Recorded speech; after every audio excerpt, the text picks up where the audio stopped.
Okay, first of all, you have defined what is convergence and divergence of sequences, and then how it translates into the language of series. For instance, what is the convergence of a series, or what is the divergence of it? When we are talking about this kind of series, okay, this generating sequence can be a sequence of real or complex numbers. Okay, we are mostly working in a setup of real numbers to make it much more easier and simpler to understand what's happening. Okay? If these terms are positive, all of them are positive. When you're adding these positive terms, okay, they are either going to accumulate to a point, which means that this series is going to be convergent, okay, or if the result of this limit of partial sums, which we have defined this as, if n is going to start from 1 to infinity, we have defined this as limit of Sn such that Sn is addition of first n terms of this series, okay? It doesn't matter from where you start.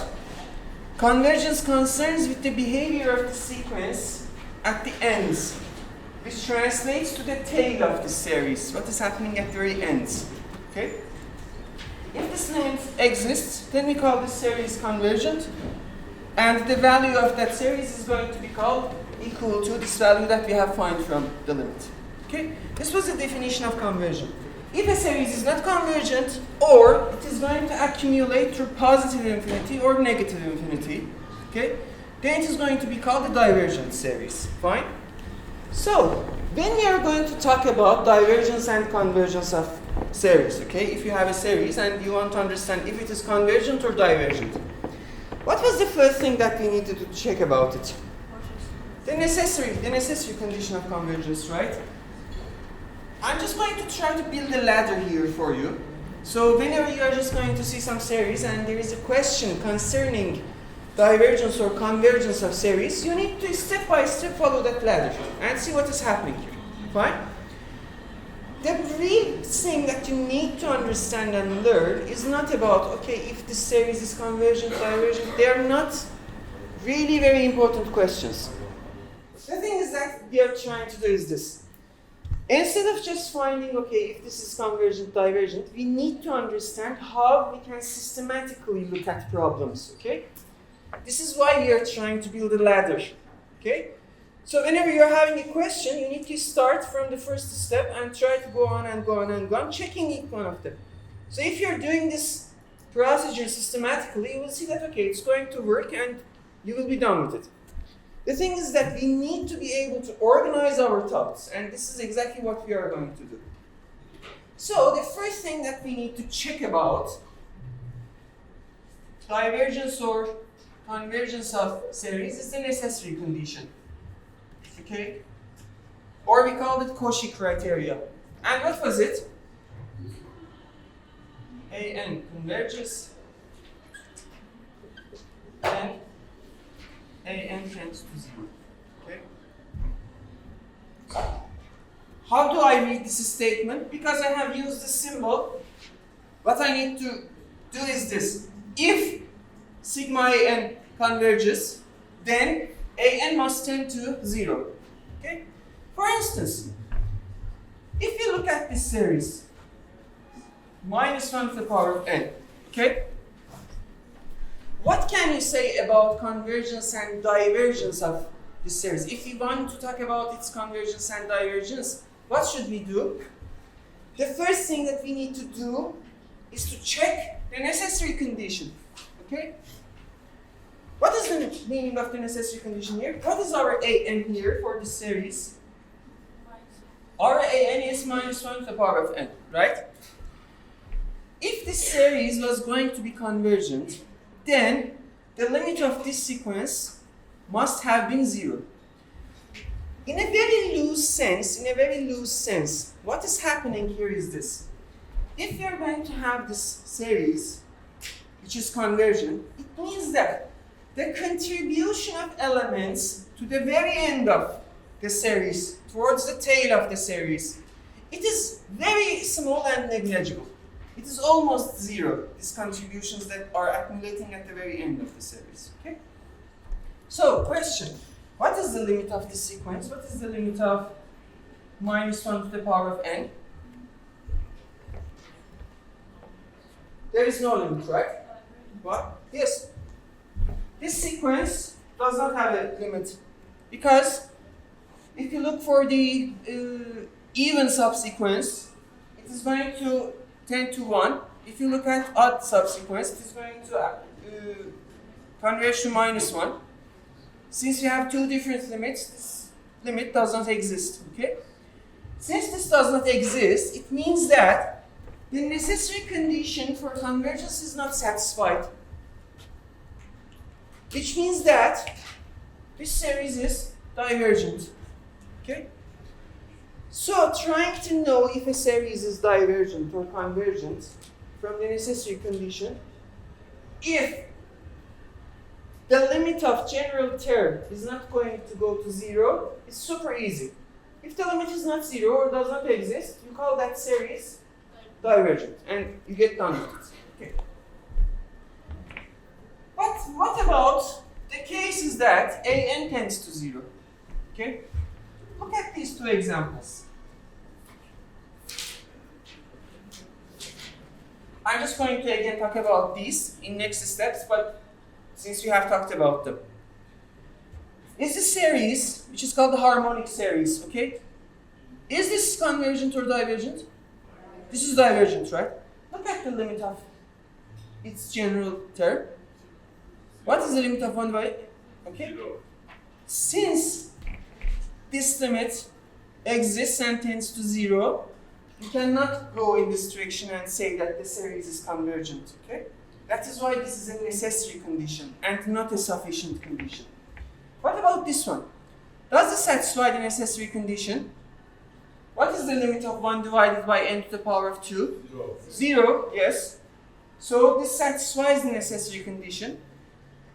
Can we be sure about its divergence or convergence?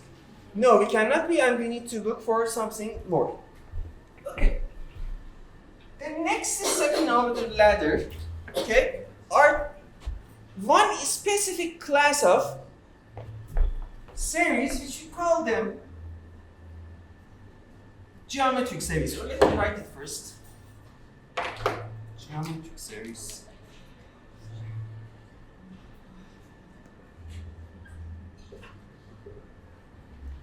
What was the general shape or type or form of a geometric series? It was a series looking like this, r to the power of n. Okay? Here n can start from 1 to whatsoever, it doesn't matter. As long as it has this form, it is a geometric series. Since we are going to find the formula for this, that is why we are starting it from 0 to be clear, okay? Now, question. If you are given with this series such that r is just a fixed number and these exponents are changing, which means that we have this kind of a structure. Okay? Is the series convergent or divergent? If we want to look at it, what is the first thing that we need to check? We need to check the necessary condition of, okay? So, what is the necessary condition for this series? Yes, exactly. We need to take the limit of r to the power of n. Limit of r to the power of n as n tends to positive infinity. What is this limit equal to? If our r is a number bigger than 1, what will happen? It is going to be positive infinity. Okay? If it is a number smaller than minus 1, what will happen to it? It will go to minus infinity or what? Minus positive. It's going to oscillate and limit is going to be non-existent, right? But if we want to have this necessary condition, we are just going to have this limit to be equal to 0. Now question arises, and we need to look about this thing here. For which values of r this limit is equal to 0? It's only 1 and 1. Yes, exactly. When r is between -1 and 1, or absolute value of r is less than 1. Okay? What about 1 and -1 itself? In 1, at the point 1, if r is equal to 1, the limit exists and it is equal to 1. But in this case, the necessary condition is not satisfied. Okay? What about -1? In the -1, the limit doesn't exist and we are done with it. So, the necessary condition for this series tells us that if this series was going to be convergent, this value of r must be a number between -1 and 1. Or if instead of r here we can also put complex numbers, then again still the same thing remains. Absolute value of that complex number must be less than 1, or the modulus of that complex number must be less than 1. Okay? Now, if r is a number between -1 and 1, okay, the necessary condition is satisfied. But can we be sure about its convergence or divergence? Yes, not, because this is just a necessary condition, not a sufficient condition. In order to be able to understand what is happening, what should we do? Here we need to go back to the definition. If we want to understand if a series is a convergent or divergent series, we need to form its partial sums and then look at its limits. Okay, for this series, for the geometric series, what is S1? 1. What is S2? 1 plus r. What is S3? 1 plus r to the power of 2. Okay? What about Sn? This is going to be 1 plus r to the power of 2 up until r to the power of n minus 1. Right? Now, question. If we want to understand what is the limit of this sequence, we need to do what? Take its limit, right? By assuming that the value of r is between -1 and 1. But can you take the limit of this expression? If you just take its limit, which means that increase this n, you're just going to write infinitely many terms here, right? And this representation is not helping us. And if you remember, we had some trick in order to represent this partial sum in another form, so we can take the limit easily. And what was that trick? We multiplied both hand sides with r, okay? So left hand sides become r times Sn. What happens to the right hand side? It is r plus r to the power of 2 plus r to the power of 3 up until r to the power of n, right? Now, if we subtract them, what will happen? This is going to be Sn minus r times Sn. And I can take a factor out of Sn, which means that I can write it like this. Fine? What about the right hand side? This expression minus this expression will leave in what? This r and r cancel, r2 and r2 cancel, r3 and r3 cancel, and the rest, right? And what we have is 1 minus r to the power of n. Okay? Now, from here, what is our Sn? Since r is not 1, this is not 0, we can divide it. So it is going to be 1 minus r to the power of n, 1 minus r. Okay? So this expression that we had here, this Sn, is equal to this one. Okay? Now, if we want to understand if this series converges or not, we need to look at the limit of this sequence of partial sums. What is the limit of this Sn if n goes to positive infinity? This 1 minus r is just a fixed number. It's not changing, so we can take it out of the limit. What remains is this, right? Taking the limit of 1, what is the limit of 1? This is the fixed case 1, minus limit of r to the power of n, and we have assumed that r is between -1 and 1, which means that the limit is going to be 0. Hence, limit of Sn is going to be 1 divided by 1 minus r. Is this clear? What's happening? So what we have actually found is this. This series is going to be convergent to the number 1 divided by 1 minus r exactly when absolute value of r is less than 1. Okay? Now, question. Instead of r, I'm just going to replace some negative numbers. Okay, here, for instance, this one. -1 over 2 to the power of n. And starting from 0 to infinity. Okay? Let's write a few terms of the sequence, the series. If instead of n we write 0, what will happen? 1. If we place 1, -1 over 2. If you place 2, if you place 3,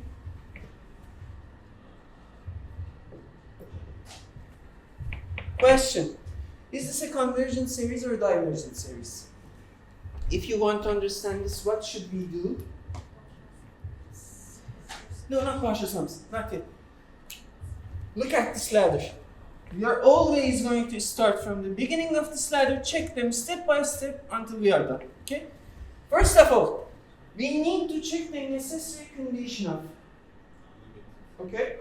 So, is necessary condition true? Is limit of -1 divided by 2 to the power of n equal to 0? Yes. Yes? Look at this. This is a number between, the absolute value of this number is what? Smaller than 1, right? So it is a number in absolute value between 0 and 1. Which means that if you multiply it to itself, it is going to get smaller and smaller and smaller and smaller. And eventually it is going to converge to 0. We have this question. Is this series convergent or divergent? We need to first check the necessary condition. Necessary condition for this is satisfied, okay? If it was not equal to 0, this limit, then we would immediately say that, okay, this is a divergent series and get rid of it. But here, the necessary condition is satisfied, so we cannot be sure about convergence or divergence of the series. We go to the next step, okay? Question is this now. Is this thing a geometric series or not? Which means that do we have a number with changing exponents? What is that number r? -1 over 2, right? Now, question. Is this -1 over 2 satisfying this condition? So is it between -1 and 1? Yes, definitely. Since it is, this series is also convergent. And what is the value that it is going to converge? It is going to converge to this value, which here in this case is going to be 1 divided by -1 over 2. Which is going to be what? 2 over 3. Okay?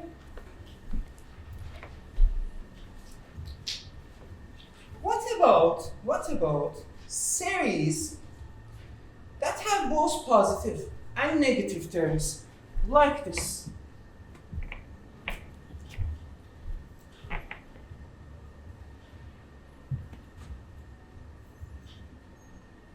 Series with positive and negative terms in the form -1 to the power of an, okay? And again here you can start from 0, 1, it doesn't matter. It's called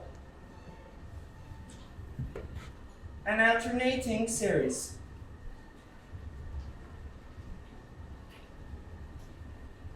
Okay? How can we argue how can we argue about convergence or divergence of alternating series? For instance, look at this series. Minus 1 to the power of n divided by n. Okay? Is this an alternating series? If I write this in the form minus 1 to the power of n, 1 over n, okay? Do you see a similarity here between these two? What is our an here? 1 divided by n. Okay. If you want to argue about the convergence or divergence of this series, what should we do? How can we understand its behavior? What you're offering that, okay, take the positive terms to one side, take the negative terms to one side, is a very dangerous thing. I'm going to talk about it. Let's go step by step. First of all, we are building a ladder, right? In this ladder, what is the first thing that we need to check about the series if we want to understand it is convergent or divergent, or in this case here? We need to be able to assure that necessary condition is satisfied, which means that we need to be able to say that limit of minus 1 to the power of n times an must be equal to 0. Okay? When this happens, when will this happen? It happens only when an converges to 0. Why? Because we have talked about it, right? Minus 1 to the power of n is a bounded sequence. And if an is going to be converging to 0, which is a null sequence, then a bounded sequence times a null sequence is going to be equal to 0 in limit. Or you can also write this like this. Is this true? Multiply it with an. What will have then? This is going to be minus an. This is going to be an. This is going to be an. Okay? We want this limit to be 0. When this happens, if you look at the sandwich theorem, an tending to 0, right? If an tends to 0, this one and this one will be 0, and the limit of this one will also be 0. Okay? So the first thing that we understand about divergence and convergence of alternating series is that this an must converge to 0. Okay? Also, let's take them all positive numbers, because if they're negative or positive, then this is something meaningless for us. We have already included that minus positive here. So we're also taking these an's as positive numbers. If these two are true, can we say that our series is going to be convergent? Is these two conditions fine with us? Unfortunately, no. But how can we understand it? When we were studying convergence or divergence of series, since we do not have necessary condition, we have necessary condition. In the next step, we have geometric series, which here it is not a geometric series, it's a general case. Okay? The thing is that we need to go back to the definition of convergence and divergence of series, which means that we need to find the partial summations of these objects, okay, and try to see what will happen to them. Let me clear. This is called Leibniz's test for convergence of alternating series. Leibniz is one of the main developers of calculus along with Newton. It's this thing that the alternating series minus 1 to the power of n, an, is convergent if this sequence an of positive numbers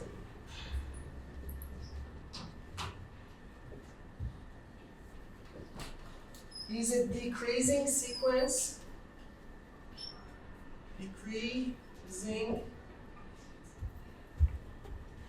null sequence.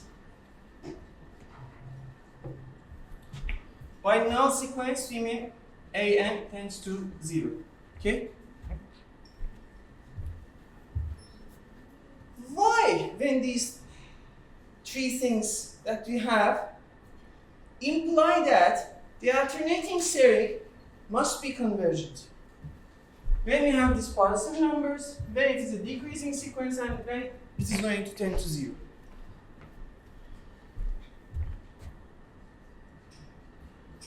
Let's look at the series. And starting from 0, let's start, okay? If I write this, what should I write? A0 minus A1 plus A2 minus A3 plus A4 minus a side parenthesis. If something that I know is starting with a minus sign, I'm just going to write 3 dots for the rest of it. Should I keep it a minus sign or should I write it as a plus sign? Even if this is going to be negative, it is always good practice to write this as plus sign. Because when you do not include it, it doesn't mean that if this is going to be multiplied to the whole thing, which comes in the rest, or only the first term. Okay? So it is always better to keep this as positive sign. Okay? Now, in order to be able to understand the convergence or divergence, we need to look at the partial sums, right? What is S1? Or even S0? The first term, right? A0. What is S1? A0 minus A1. What is S2? A0 minus A1 plus A2. Okay? What is happening?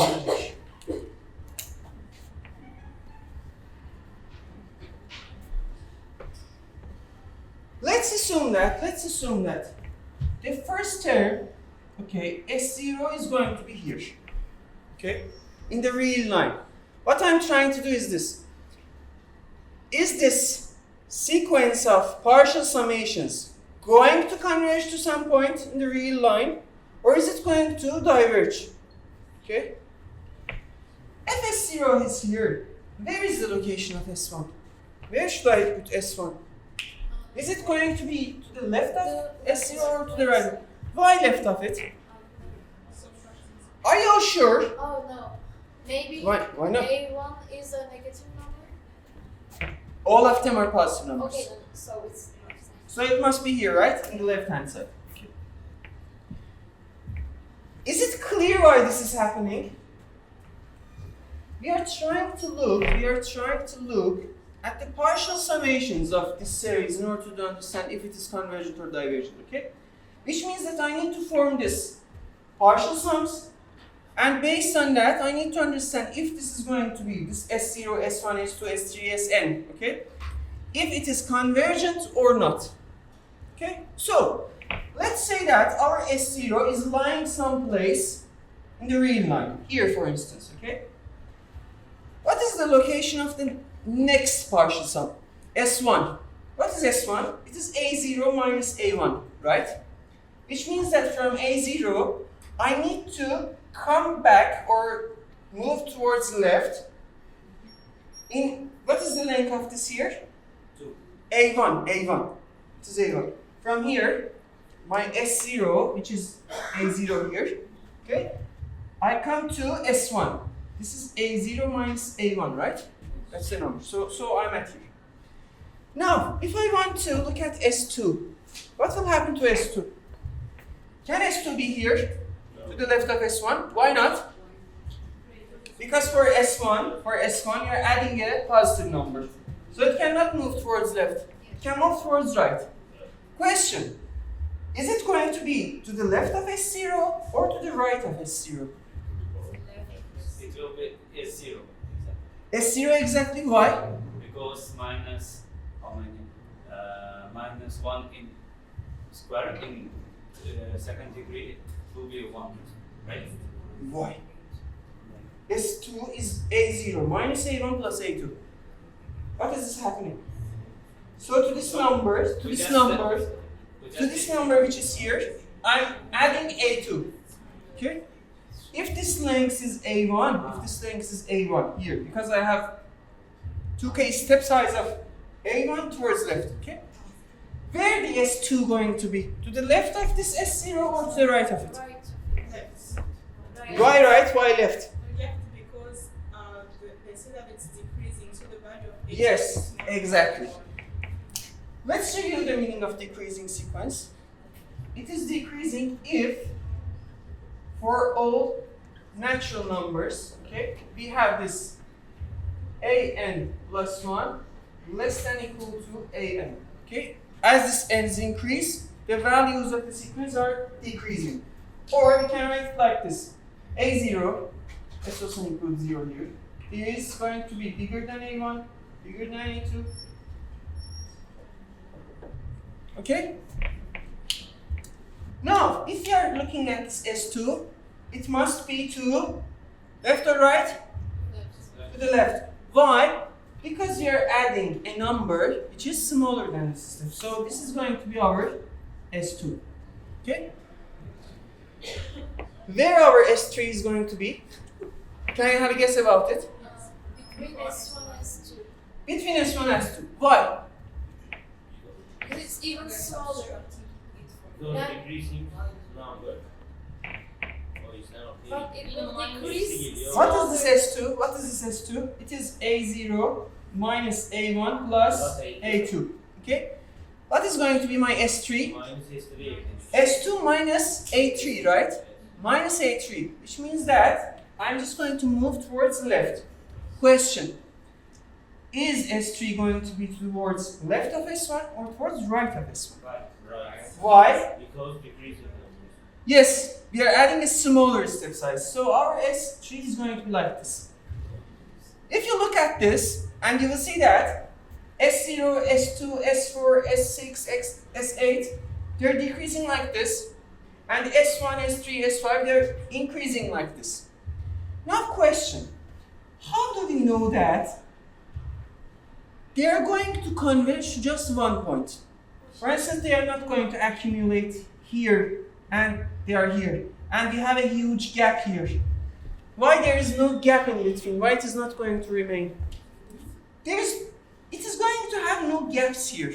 This gap is going to be closed. Why? Because we have assumed that we have a null sequence, which means that an is going to be 0.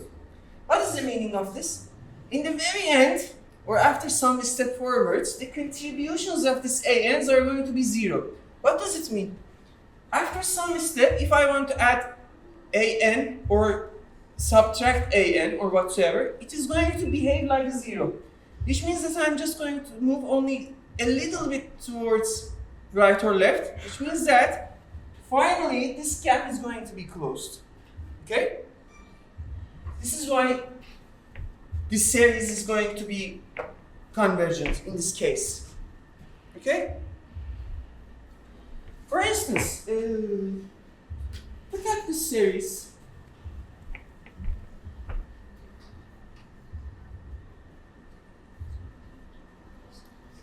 Is the series convergent or divergent? What is the first thing that we need to check about our series? Necessary condition. Is necessary condition satisfied? Is necessary condition satisfied? Yes, definitely. This is minus 1 to the power of n. It is a bounded sequence multiplied by 1 divided by n, a null sequence. Bounded times null is going to converge to 0. So necessary condition is satisfied. The next question we need to ask ourselves, is this a geometric series or not? It is not a geometric series. We do not have a fixed R. Okay?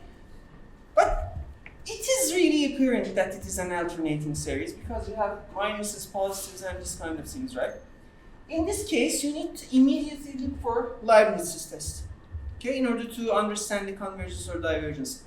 Why here suddenly after geometric series we are talking about alternating series? Because here this R can also be negative numbers, right? And if in the geometric series, for the values of r, we place numbers between -1 and 0, then it is going to be already an alternating series like this. So it is a starting point, and we can expand this view about alternating series. Okay. Question. Now, is this convergent or divergent? What is our an? Here in this case, 1 over n. An is 1 over n. Question. Is this a positive sequence? Yes. Is this a decreasing sequence? Yes. Is it a null sequence? Null sequence. Is the limit of a divided by n equal to yes? So based on Leibniz's test, this is a convergent. Okay, convergent.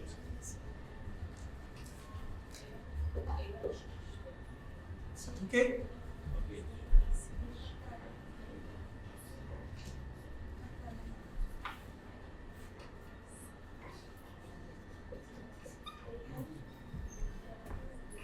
Question.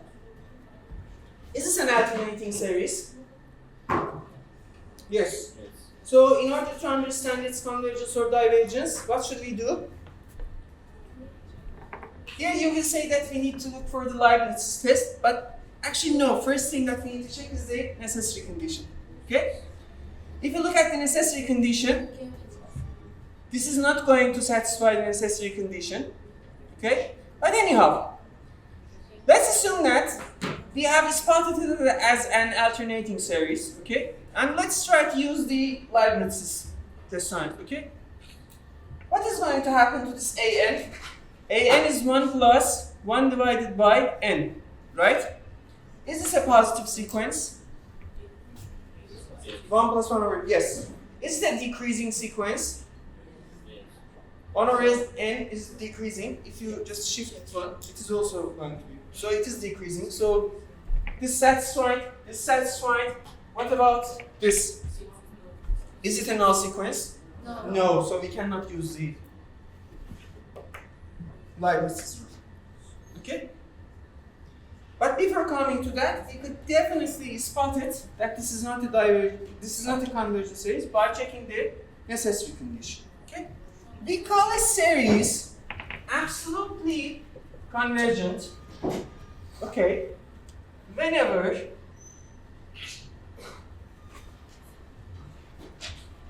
the series consisting of absolute values of the terms of previous series is convergent. Okay? For instance, look at this series to the power of 2. First of all, is this a convergent series or divergent series?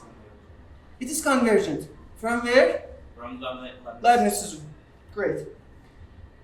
Next question. Is this an absolutely convergent series or not? In order to be able to understand if this is absolutely convergent or not, what should we look for? We need to look for this series, which means that I need to look for this one, which is going to be which series? 1 n to the power of 2, right? yes. Is this a convergent or divergent series? Conversion. This is convergent, right? It is a P series. In the next step, I'm just going to write about it. Since we have talked, this is a convergent one. Since absolute values of the terms is also going to be a convergent series, this is called the absolutely convergent. Absolutely convergent. Okay? Can you give me an example of a series which is not absolutely convergent? Can you come up with this example? We need a series which is itself convergent, but when we are taking the absolute values of those terms, then the series is going to be divergent.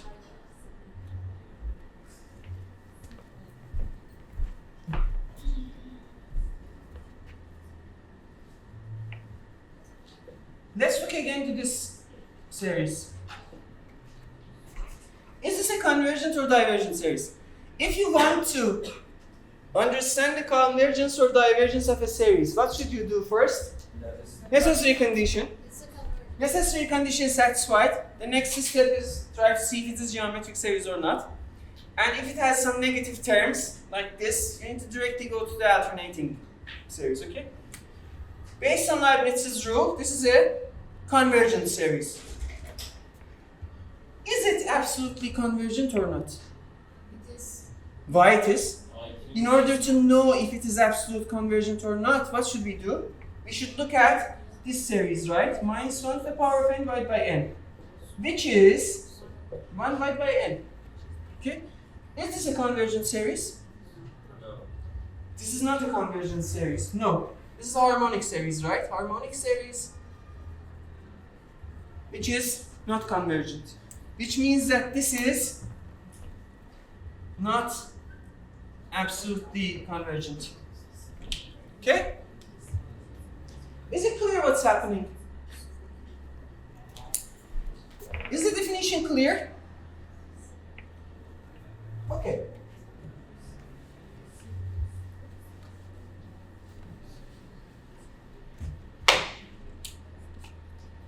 Play.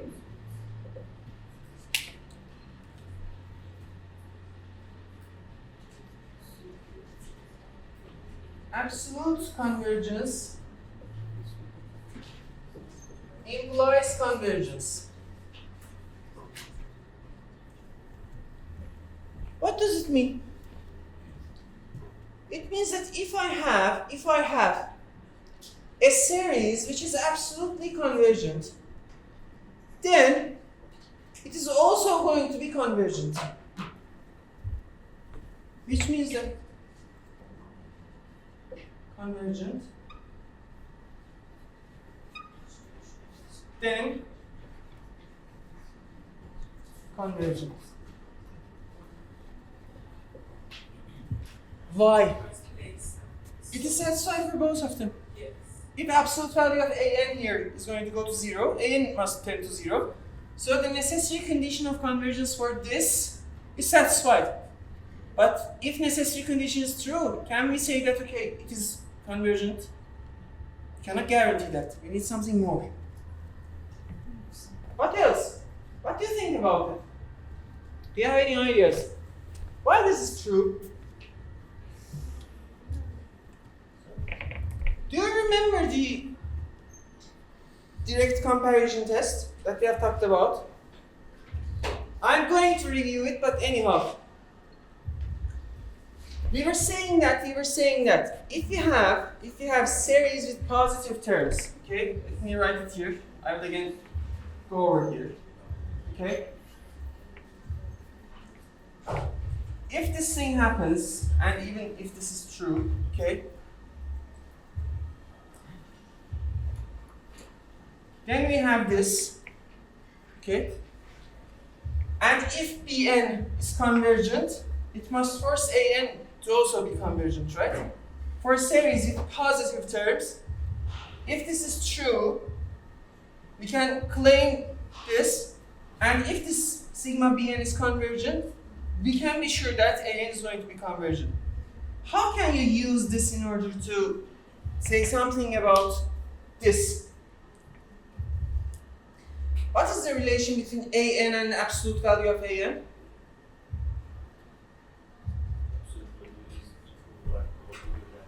Yes, this is true no matter what our An is, right? And your Ans are real numbers, by the way. Okay? This is true, right? Yes. Can I add a sigma for both of them? Can I say that since I have assumed that sigma absolute value of An is convergent, no, sigma An is going to be convergent? Absolutely no. Yes, definitely no. Because this is going to be An less than or equal to this one, right? Can I use this direct comparison to argue about this? I cannot do it because are we sure that these Ans are positive numbers? We have nothing about it, right? If they were going to be positive numbers, then this thing was going to be exactly like this thing, and they were going to be both the same thing. Okay? But since here they can be negative numbers as well, I cannot say that, okay, I can use the direct limit comparison. Okay? Direct comparison, not limit comparison. Okay? So what should we do? How can we make this thing to be some kind of positive? What I'm claiming is this.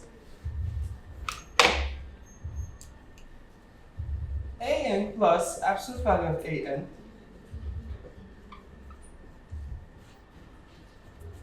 I can claim this, right? This is a new claim. Why is this true? Let's look for this inequality first. An plus absolute value of an. Okay? Since I know that an is smaller than or equal to absolute value of an, I can replace it with absolute value of an. So this is going to be smaller than or equal to absolute value of an plus absolute value of an, which means that 2 times absolute value of an. So this is done. Are we clear about this? Yes. What I'm claiming is this. An is less than or equal to absolute value of n, right? I can also write this. Okay? Add them. What is an plus absolute value of an? This thing here. What is absolute value of an plus absolute value of an? 2 times absolute value of an. Good. What about this one? How can we be sure about this? If our an is a positive number, what is absolute value of an? An itself, since it is a positive number, so it is going to be an plus an. 2an, an is a positive number, so it is a positive number. Done. What if an is a negative number? If an is a negative number, absolute value of an will be minus an. An minus an is going to be 0, right? So you're done with it. Now, question. If we add series here, okay, like this one, we're adding series. Can we say that this series is convergent or not? Can we say anything about the convergence or divergence of this series? We can say it, right? Because why? Look at this. This is going to be bounded from above this series, right? And you know that if we multiply the terms of a convergent series with some constant numbers, we can take it out of that series. No, this is a convergent series based on our assumption.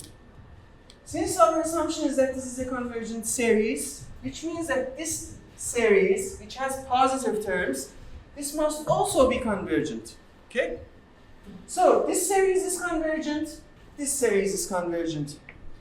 And if I have 2 convergent series, I can subtract them. And the resulting series is again going to be a convergent series, right? If from this series, or if you write this as this an plus absolute value of an minus this. Since this is convergent, we can put this into one sigma, and it is going to be an, right? Convergent. Fine? So absolute convergence always is going to imply convergence of the series. Okay? A side question. If our series has all of its terms as positive numbers, if sigma n is convergent, but the series consisting of absolute values of its term is divergent,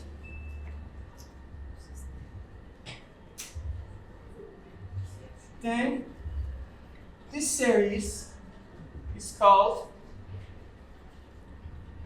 conditionally convergent. Okay?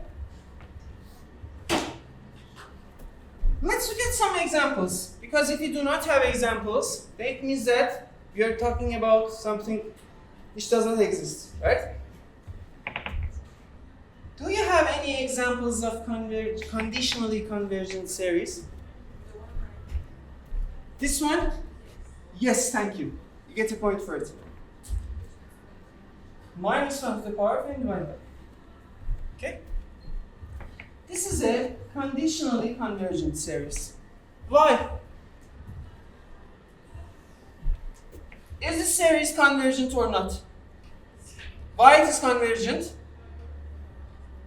Leibniz's rule, right? When you are having an alternating series, you need to always look for the Leibniz's test, okay? Based on Leibniz's test, this is a convergent series. What about the absolute value of its terms? It is harmonic. Yes, it is harmonic. Is this convergent? Divergent. It is divergent. Which means that this series is a conditionally convergent sequence, okay?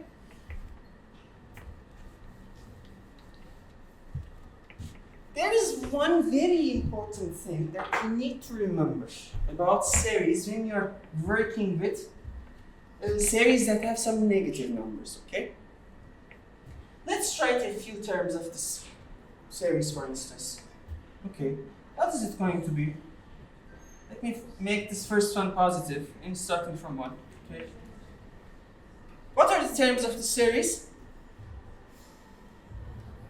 Instead of n, if you write 1, what do we have?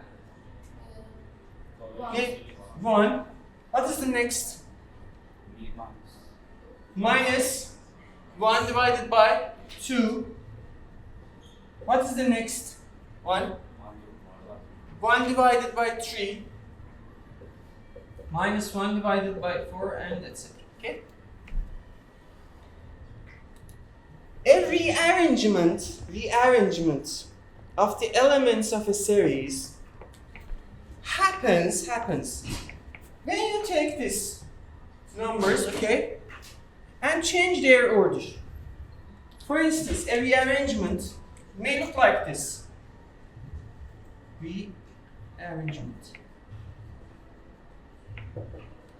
For instance, 1 plus 1 over 3, minus 1 over 2, minus 1 over 4, plus 1 over 5, 1 over 7, minus 1 over 8, minus 1 over 10, etc. What happens here is that I'm selecting 2 positive, 2 negative, 2 positive, 2 negative, okay? I am rearranging the terms of the series. This series was a convergent one, right? What about its rearrangement? What can you say about this?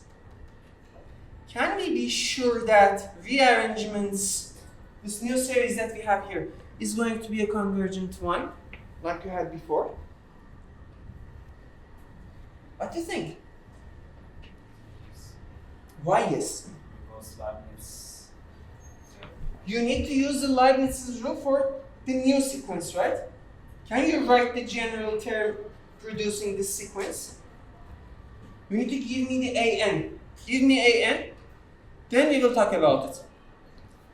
And when we are changing this, you see, then it is not going to be a decreasing sequence here. 1 over 3, 1 over 2, 1 over 4. Okay, they have changed a little bit. They have mixed. I want to ask, can we compare this with harmonic series? Compare it how?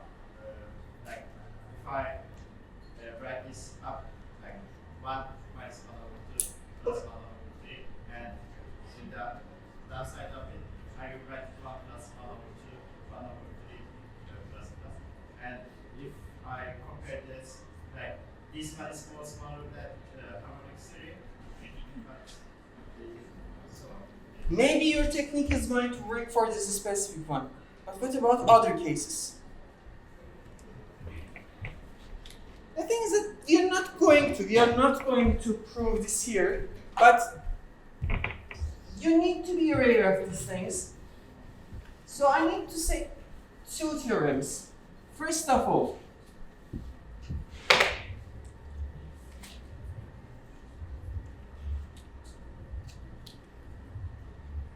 in an absolutely convergent series,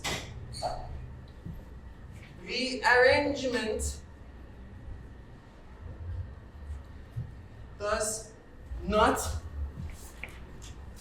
affect the convergence.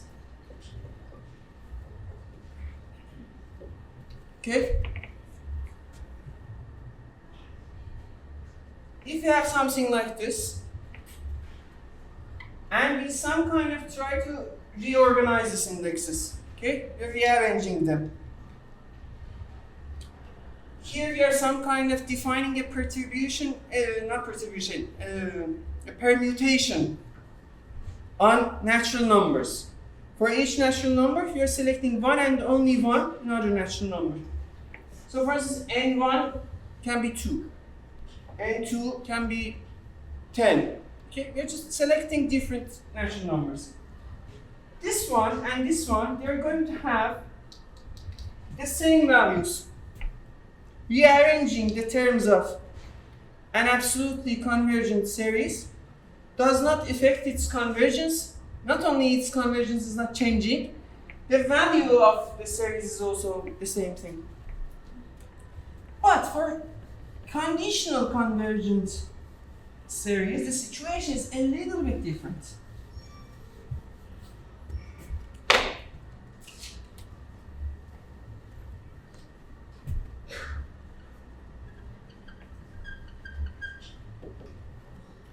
Riemann has proved the following thing. If sigma an is a conditionally convergent series and I don't know, what should I write? Let's write A is a real number, then we can rearrange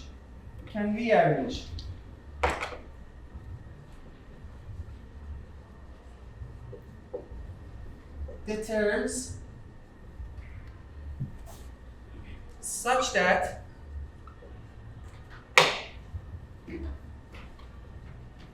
is going to be this way.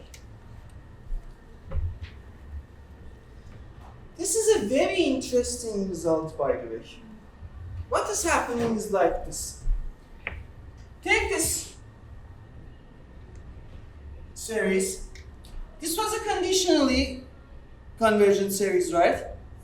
Now, take any real number. 5, a billion, square root of 2, whatever you can imagine.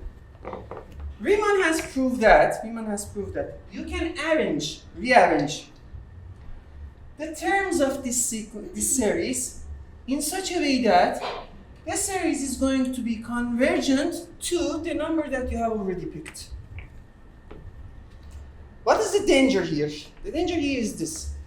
When you are working with series which have negative numbers and positive numbers inside of them, you should not try to change the order of these things. In the beginning, you have said something about, okay, when we are talking about this thing, let's take the positive ones to one side, negatives ones to one, and then argue about it, right? When you are doing this, separating positive, you are rearranging the series. And when you're rearranging the series, you're playing with its convergence, okay? And you're changing that series. So you should not be doing this, okay?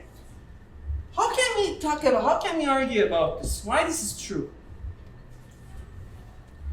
The thing is that, let's assume that we only take the positive elements of this rearrangement, or we are only going to take the positive elements of this, and we are going to create a rearrangement such that it is going to converge to the number that we are going to pick. If we select the positive terms and put them inside of the series, okay? Also separate the negative ones and put them in a series. The series of positive terms and negative terms, they must be divergent. Why? This is a question. I'm not going to go into details of this theorem, but you can think about it.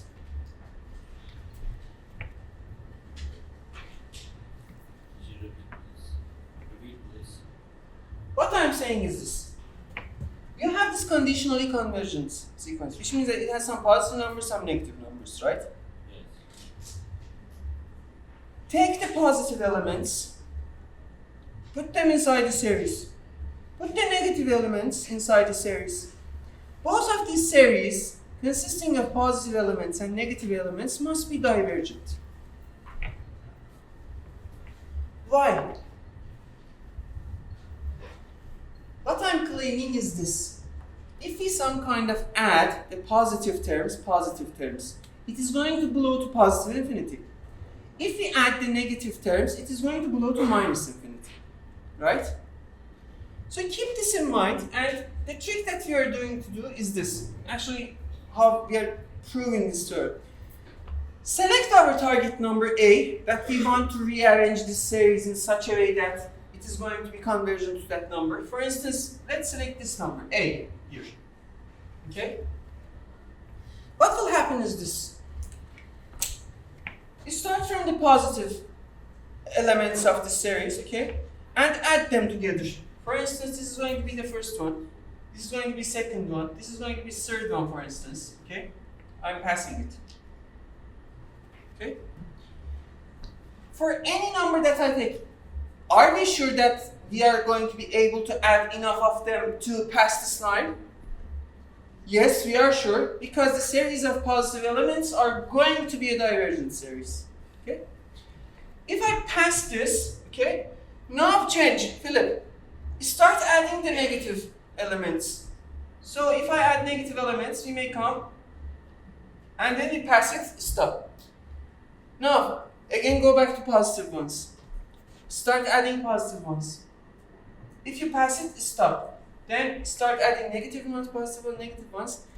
Then in this manner, you will be able to rearrange the elements of the series in such a way that it is going to be convergent to this number A that you have selected. Okay? So this is also important. Please note that if you have a series which has positive elements, negative elements inside of it, you should not try to change the order of this thing. You can only do this for absolutely convergent series. Fine? So here, when we are checking our convergence divergence criteria, we had a huge parentheses here, and we talked about alternating series,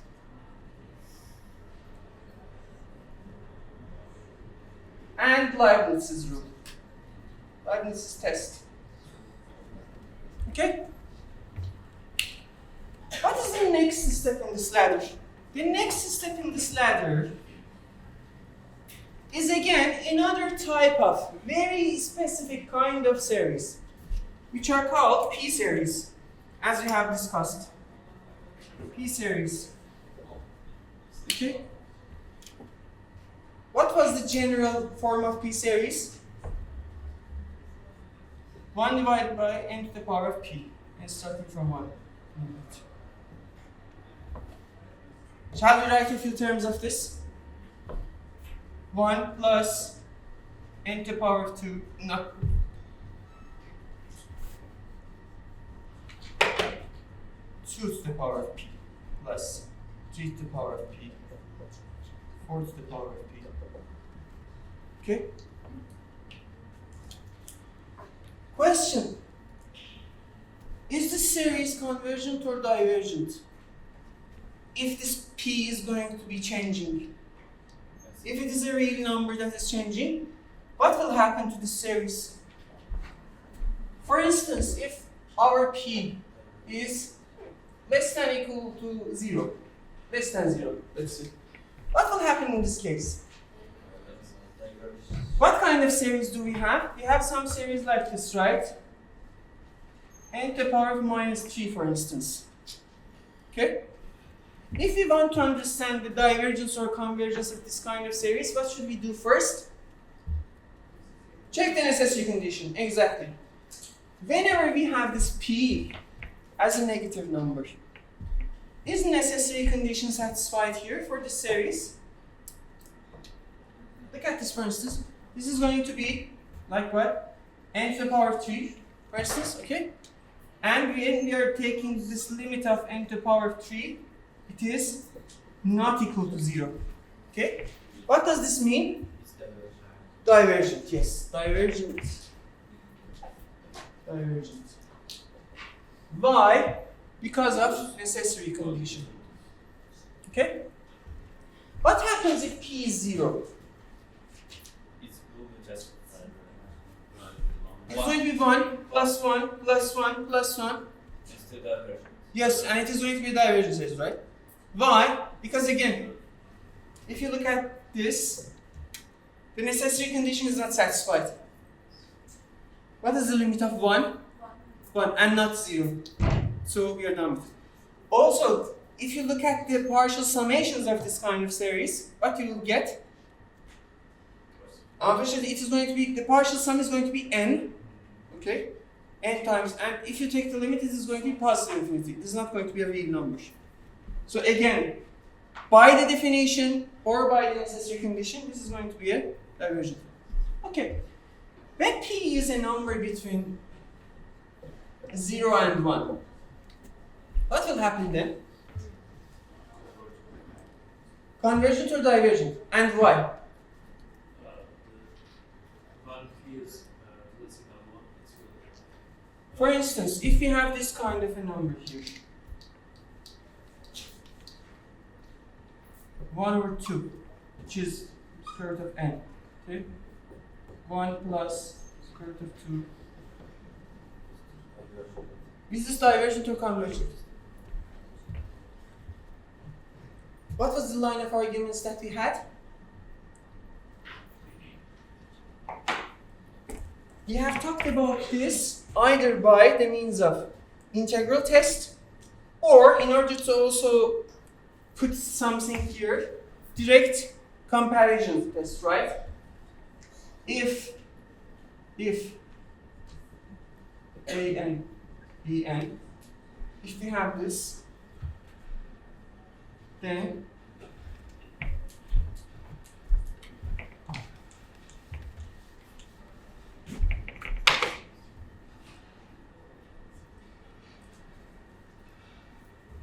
first of all, we have this kind of a thing.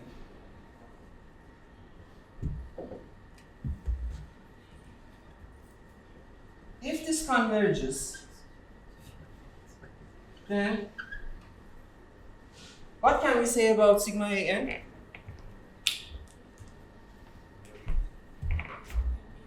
We need to first, if we are going to use this thing here, which is called the direct comparison.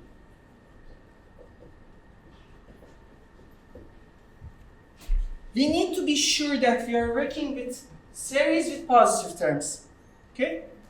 If you have series with positive terms, and this condition is true, which means that this is true, what convergence of sigma bn implies on an? Can an be divergent? What was the meaning of a series being convergent? The result is going to be a real number. It is not going to be positive infinity. So this is a real number, okay? This is a real number. If you look at this series now, what will happen to it? It's real number. And It is going, it cannot blow to positive infinity, right? Yes. Or in another terms, let's go back to the definition. If we want to understand if this is convergent or not, I need to look at its partial sums, right? The sequence of partial sums, if you form it. First of all, since they are positive numbers, the sequence of partial sums is an increasing sequence, okay? And it is bounded above from this number, right? If you have a sequence which is increasing and bounded from above, what was that sequence? A convergent sequence. It means that it is going to be convergent, right? So the problem solved. Or this is then it is convergent as well. What is happening here is like this.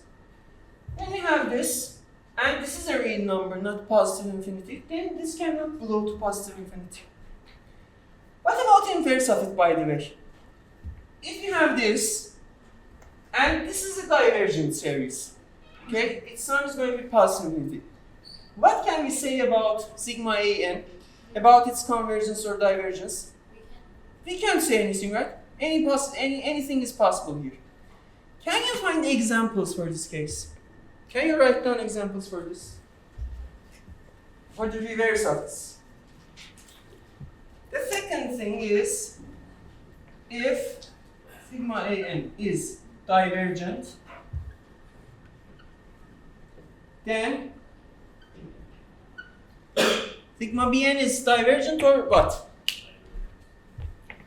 A other.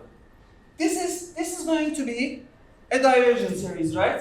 We have assumed that. If this is divergent, the result is positive infinity. What will happen to the sigma bn?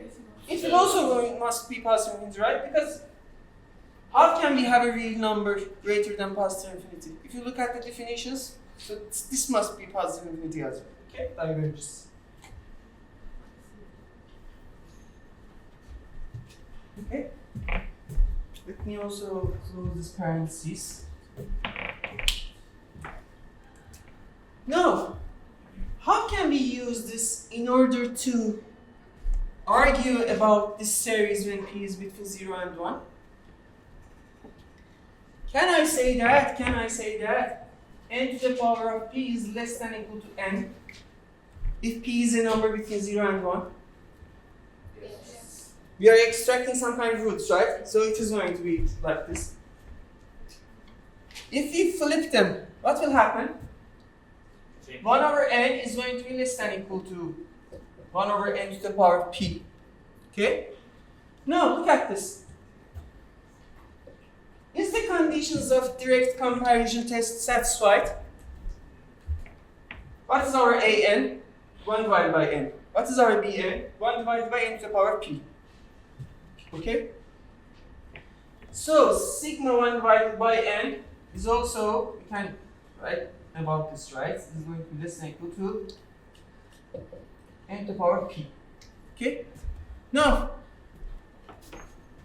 harmonic series was a convergent series or a divergent series? This was a divergent series, right? So what will happen to this? Divergent. Okay? No.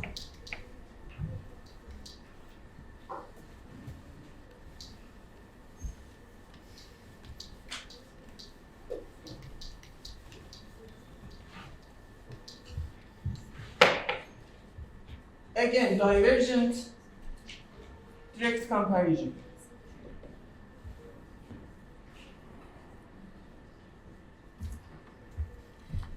What if p is equal to 1? The case that we have harmonic series.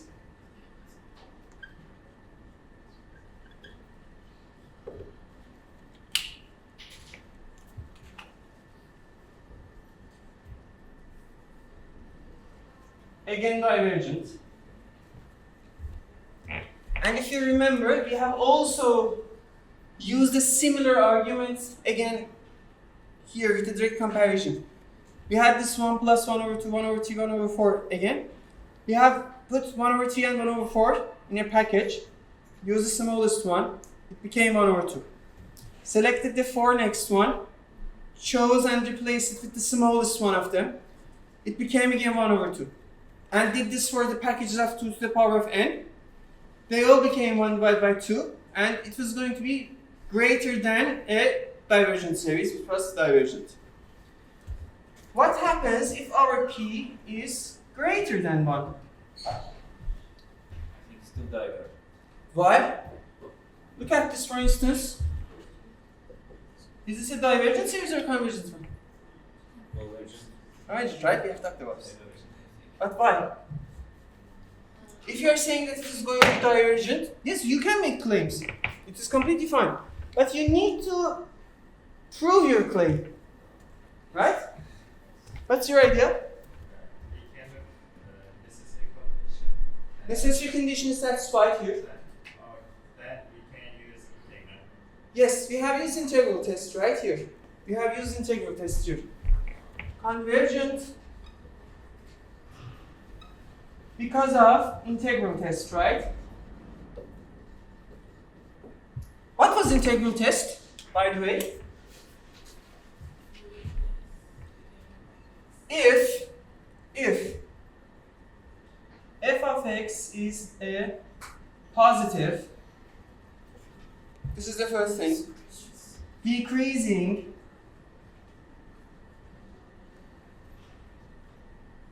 and continuous function,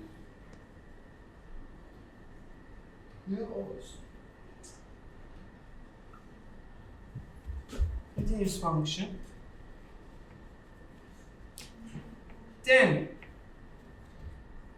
this series, this n is starting from capital N or whatever, positive infinity, and this integral from n up to positive infinity, f of x dx, behave the same.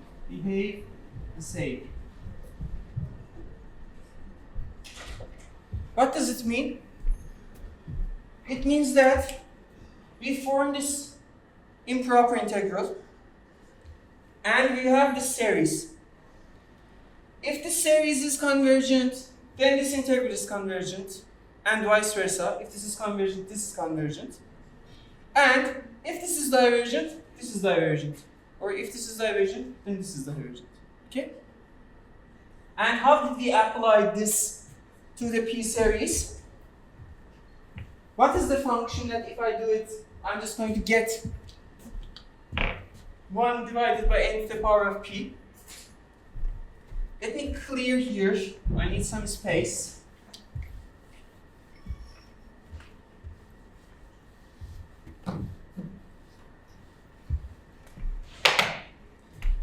If you look at this series, what is our f of n? N to the power P, right? So in which function, instead of x, I have written n, and I have this? I need to just do the reverse, right? Instead of n, write x. F of x is going to be 1 by x to the power of p, such that our p is a number greater than 1. Okay?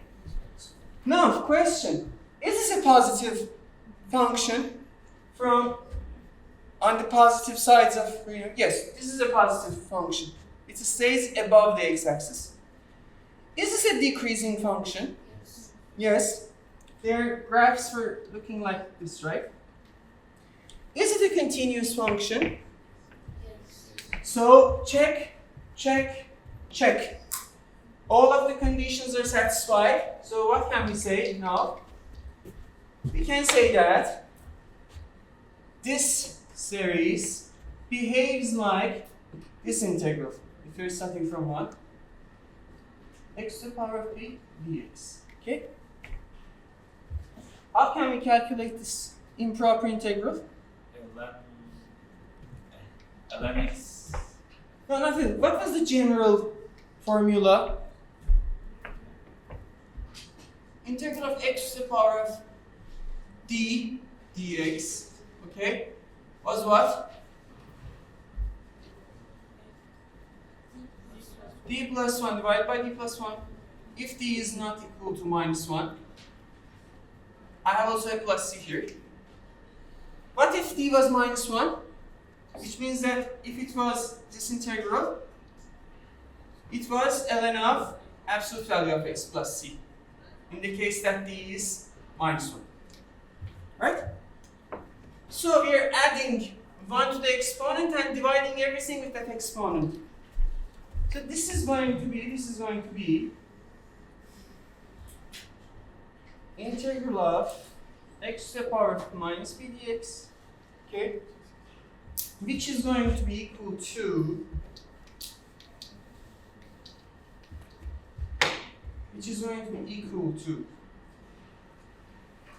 x to the power of minus p plus 1 divided by minus p plus 1 evaluated from 1 until infinity.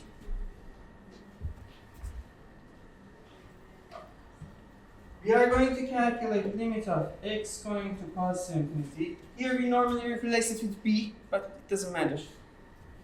The same thing. X to the power of minus p plus 1 divided by minus p plus 1 minus, if instead of x you write 1, What will you get? 1 divided by this, right? 1 divided by minus p plus 1. Okay. Now, what is this limit equal to?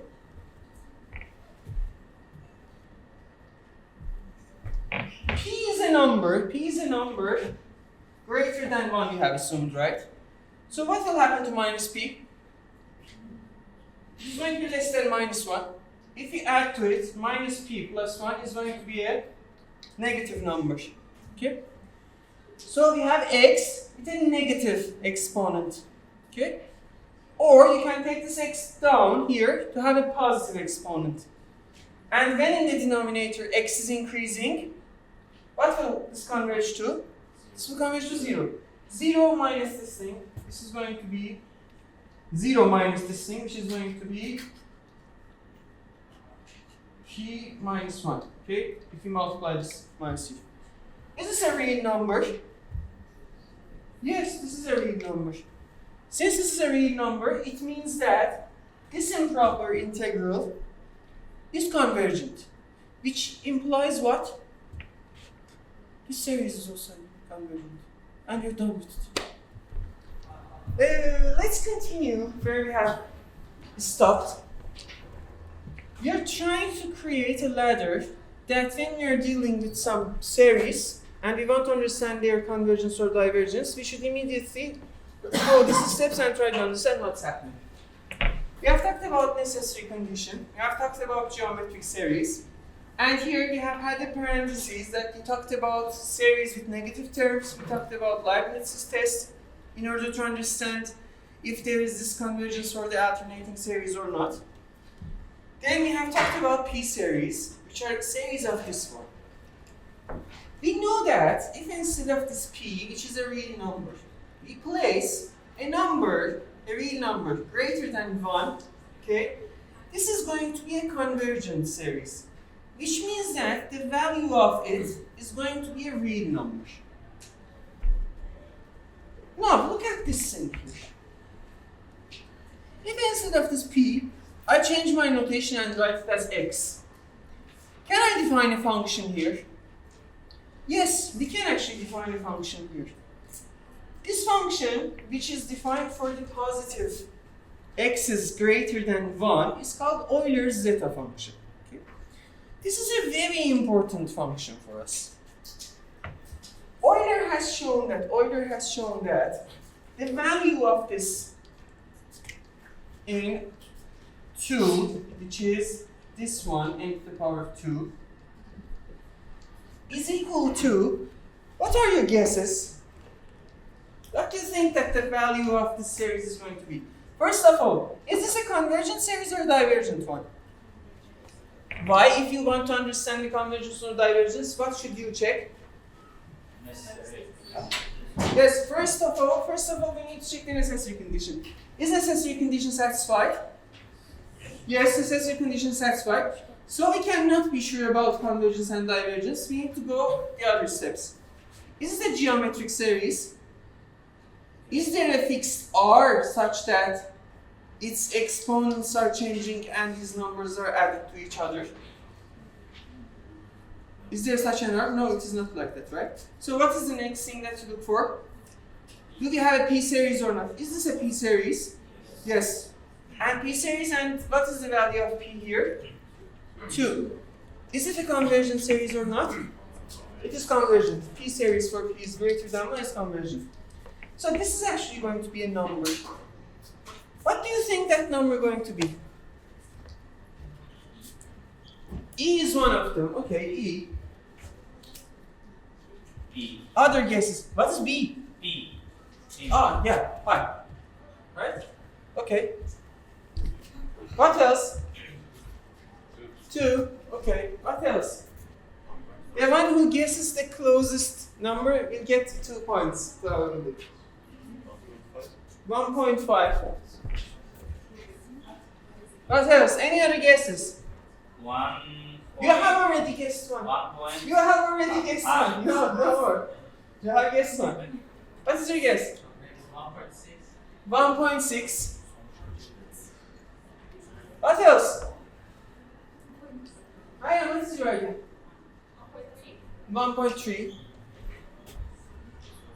Any other number? Any other guesses? Would you like to have a guess? 1.1. Okay. Why are you close to these numbers? No one is crazy enough to say 2000. 1.4. Okay. So we have all the range of the numbers. 1.2. Euler has actually proved that. This is equal to 5 to the power of 2 divided by 6.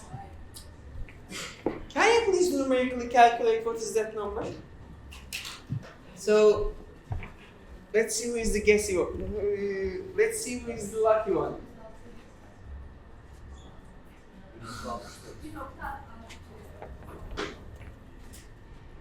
$1.64 you said, right? Something like okay. Who has guessed 1.5? Euler has proved that. The result of this series is this number, 5 to the power of 2 divided by 6. Why? How can we really calculate this kind of an object? Because you know, why we were using integral tests and this kind of things, other things, and not looking for the definition. If we want to write, for instance, the sequence of partial sums for this series, okay? What is S1 for P series? Only 1, right? What is S2? 1 plus 1 divided by 2 to the power of 2. What is S3? 1 plus... What is Sn? If we can find a general and similar formula for Sn, then we can take its limit and say that okay, we are done with it.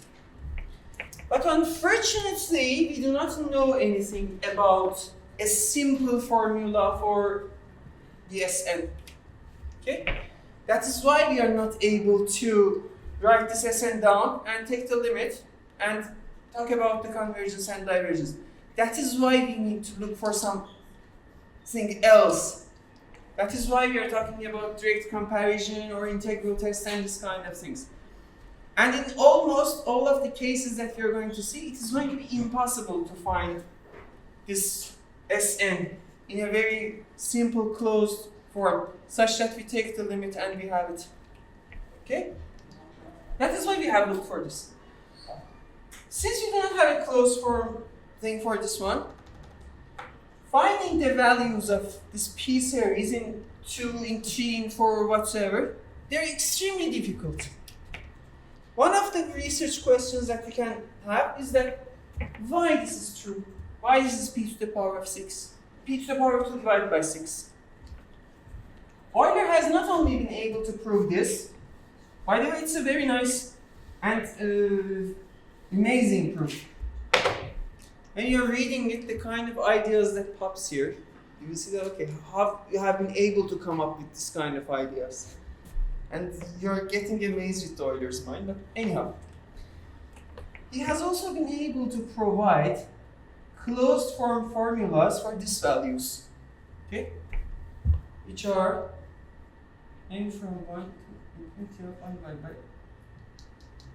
n to the power of 2. Okay? For all of them, he has been able to provide a closed form formula. Another issue is that for odd numbers, we have not been able to find a closed form formula to calculate the values of this series or the values of the zeta function. Okay? We can also look for it. Okay, this one and this one. Another interesting thing that happens about this function is that if instead of this x, which is a real positive number greater than 1, if we plug complex numbers, what will happen? Again, we have Riemann here, okay? Which I've said that, okay, instead of this x, let's plug some complex numbers, okay? And he has been able to extend the domain of this function, when this x is going to be a complex number, to the whole complex plane except one point. which is the point x equal to 1 or z equal to 1 if you are using these complex notations, okay? Riemann's zeta function is related also to distribution of prime numbers, okay? This function that you have also here, it is also related with prime numbers. And based on this relation that Euler is working on that, he has been able to give another proof of Euclid's theorem about infinitude of prime numbers. By studying this function, he has been able to prove that there are infinitely many prime numbers. What Riemann has done is much more interesting. We have Riemann's hypothesis, which is the most known problem, and it is one of the most difficult problems to solve in mathematics, which is called Riemann's hypothesis, and it is stating like this. If here you put this complex value and extend it analytically to all the complex plane, these are some jargons that I'm using, but anyhow.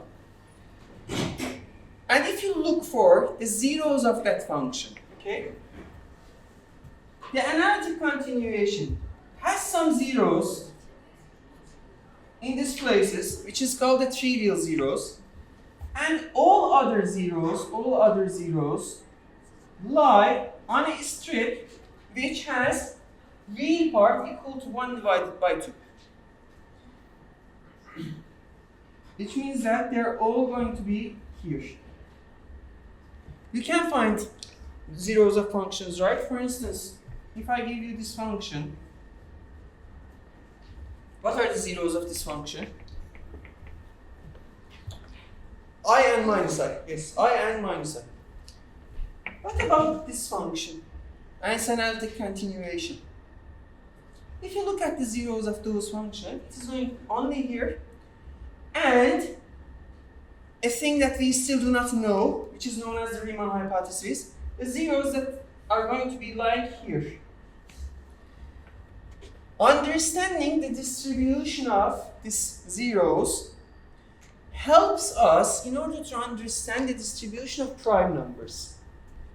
In real life, all of our cryptographic things, I don't know, securities in banks, everything is some kind of related with unpredictability of prime numbers. We do not know what is the next prime number in the sequence of prime numbers. We have not been able to find a pattern about it. And all of our cryptographic things, everything lies on them. If you some kind of understand this, the zeros of the zeta function, you also understand about the distribution of prime numbers. Okay? And if you solve the Riemann hypothesis, not only you are going to get $1 million from Clay Institute, but you're also going to be an immortal in the scientific community of mathematics. Okay, you are going to be, I don't know, a hero. Yeah? So from very simple things to very complicated stuff, from distribution of prime numbers to Riemann hypothesis, but just only starting with this kind of series. So,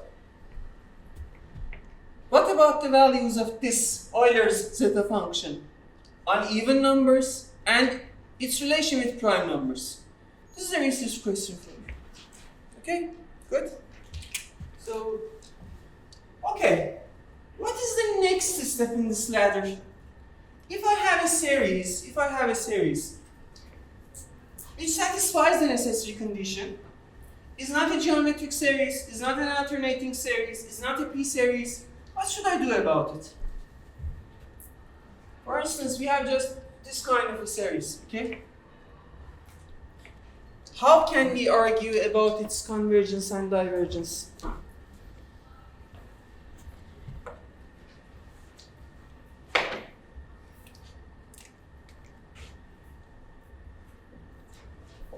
Limit comparison test. Assume that we have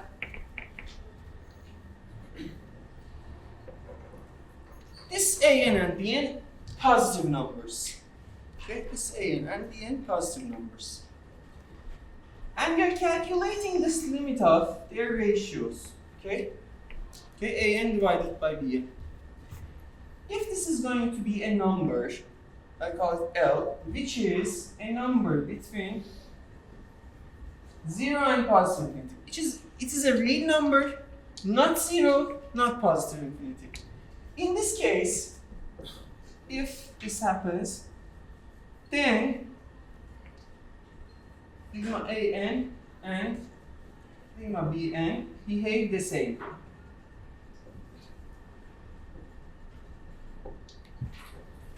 Okay? What does this mean? For instance, an example.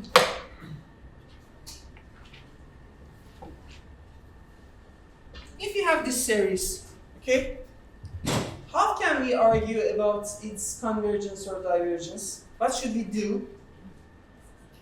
Yes, definitely. We need to go this direction. Check the necessary condition.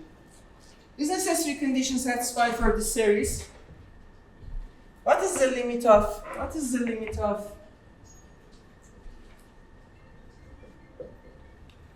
This 0. It is satisfied, right? So I cannot say that it is convergent or divergent. I need to go to the second step. Is this a geometric series? No, it is not, because we do not have a fixed number with changing exponents. Is this an alternating series? No, everything is positive. Pass. What about P series? Is this a P series or not? Yes. Is it very similar to something like this? Look at their differences. There is one. Something is added here, right? Which means that it is no more a P series. But it is looking very, very similar to P series, right? It is looking very, very similar to P series. By this similarity, when you are seeing this kind of similarities, when, for instance, something is added or something is subtracted or so on, you can some kind of just neglect them. If I neglect it, this is going to become a, what? P series, right? But am I going to be sure that by neglecting this plus 1, this is going to be a convergent or divergent series? How can we be sure about it? We can be sure about it with the limit comparison test. What should we do here? Let's say that our an is going to be this n to the power 2 plus 1. Our bn is going to be 1 to the power n to the power 2. Okay? What is the limit of an divided by bn? Can you please calculate it? What is this limit? This is going to be limit of 1 divided by n to the power 2 plus 1 divided by 1 to the power of n2. Okay? So this is going to be 1 plus n. limit of, what should we write? This one with this one is multiplied.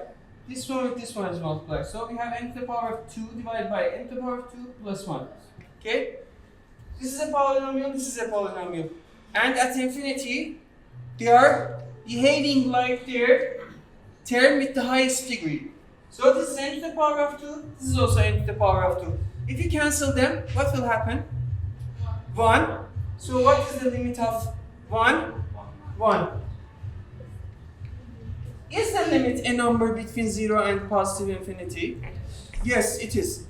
This means that this series and series created with this Pn, which is this one, they are going to behave the same. Is this a convergent series? Yes, this is a convergent series. It's a P series with P equal to 2. Since this is convergent, this is also convergent. Is this the only way to look at the problem? Definitely not. We can use also other tests. For instance, we can say that, look at this. Can I say that n to the power of 2 is less than or equal to n to the power of 2 plus 1? Flip them. Okay, take series. Is this a series with positive terms? Yes. What about this one? So we can use, since they are series with positive terms, we can also use the direct comparison test. Look at this. Is this a convergent series or a divergent series? Convergent. We know about its value. It is not positive infinity. So is it possible for this to belong to positive infinity? No. So this is going to be also convergent. Okay? Is this also another way? Yes. Of course. We also had the integral test, right? Here, after this P series, when we were looking at the cases, we had two things, right? Direct comparison, integral test, plus now this limit comparison test. Okay? Can we use the integral test for this series? Yes, definitely. And what is the function that we are going to use it for?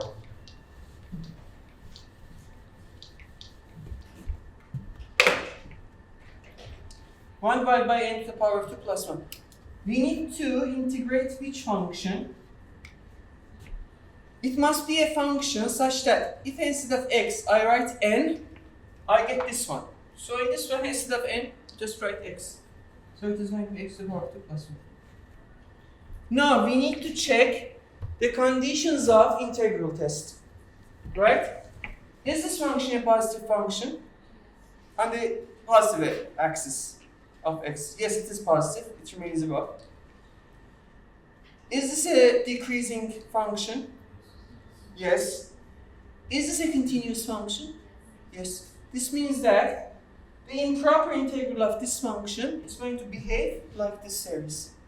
And if you calculate that limit for this improper integral, you will see that it is going to be a real number, which means that the improper integral of this function is existing, which means that this is also existing, which means that this is convergent. Fine? Good. There are two other cases which I'm leaving it to you to check up. It's in the book. The case that this limit is equal to 0 and the case that this limit is positive infinity. Okay? But since it is, I'm also forgetting that, so there's no need to just push it to you also. Okay? Just know that if this is a positive number greater than 0 and less than positive infinity, a positive real number, then sigma n and sigma bay n, this series, are going to be behaving the same. Good? Now, this was also another step in our ladder. The next thing, which is actually super important for us, is that what happens? The case that I'm just going to look only for the series itself.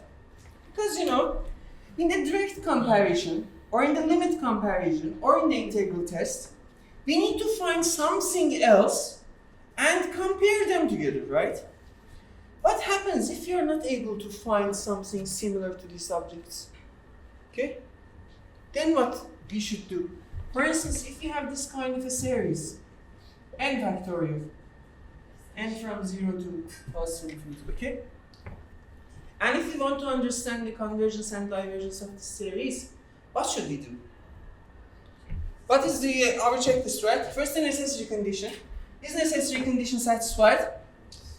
RAN here is 1 divided by n factorial. And it is actually a null sequence. Its limit is going to go to 0. Okay? So since this condition is satisfied, I cannot say anything about convergence and divergence of it directly. I need to move more.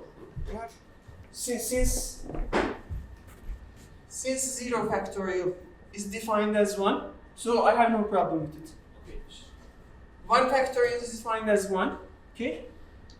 N factorial is defined as n times n minus 1 factorial, recursively, for n greater than or equal to 2. Okay? So when you have, for instance, 5 factorial, it is 5 times 4 factorial. Instead of 4 factorial, you also write 4 times 3 factorial. Okay? So, not an alternating series. Leibniz's test I cannot use. Is it a geometric series? Again, no. Is it a P series? No. No. Can I use direct comparison? With what series I could compare it? Not that simple. Nothing serious comes to the mind in the first instance, right? What about in limit comparison or in direct comparison? Can we say that this is going to be smaller than something else and that thing is convergent, so I can say that this is convergent? Or can I find something else that I can say that this is greater than this and this is divergent, so this is divergent? So for the direct comparison, it doesn't really pop up to our minds immediately what we need to compare it. What about this limit comparison test? Do you have anything in mind that you can find this limit of ratio, which is not going to be, I don't know, not zero, not positive infinity, and so on? It is also a little bit difficult to find. What about integral test? These are steps after p-series that we check. Also hard. Which function should I? Actually, gamma function,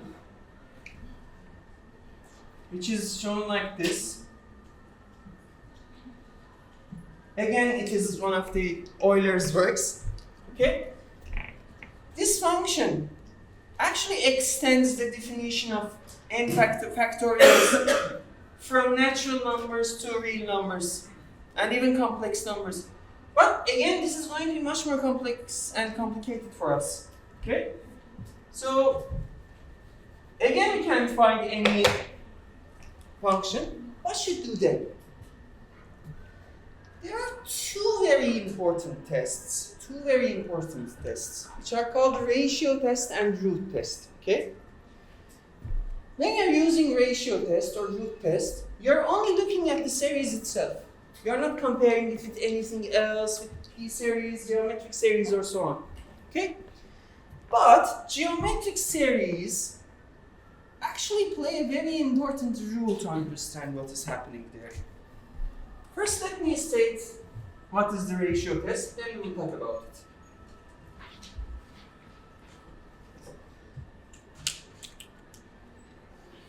Okay, we have this series, okay? This AS can be positive, can be negative, I don't care about it, okay?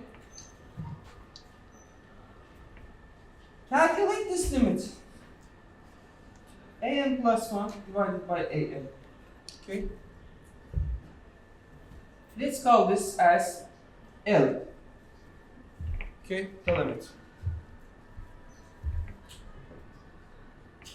If L is a number less than 1, then is absolutely convergent. Absolutely convergent.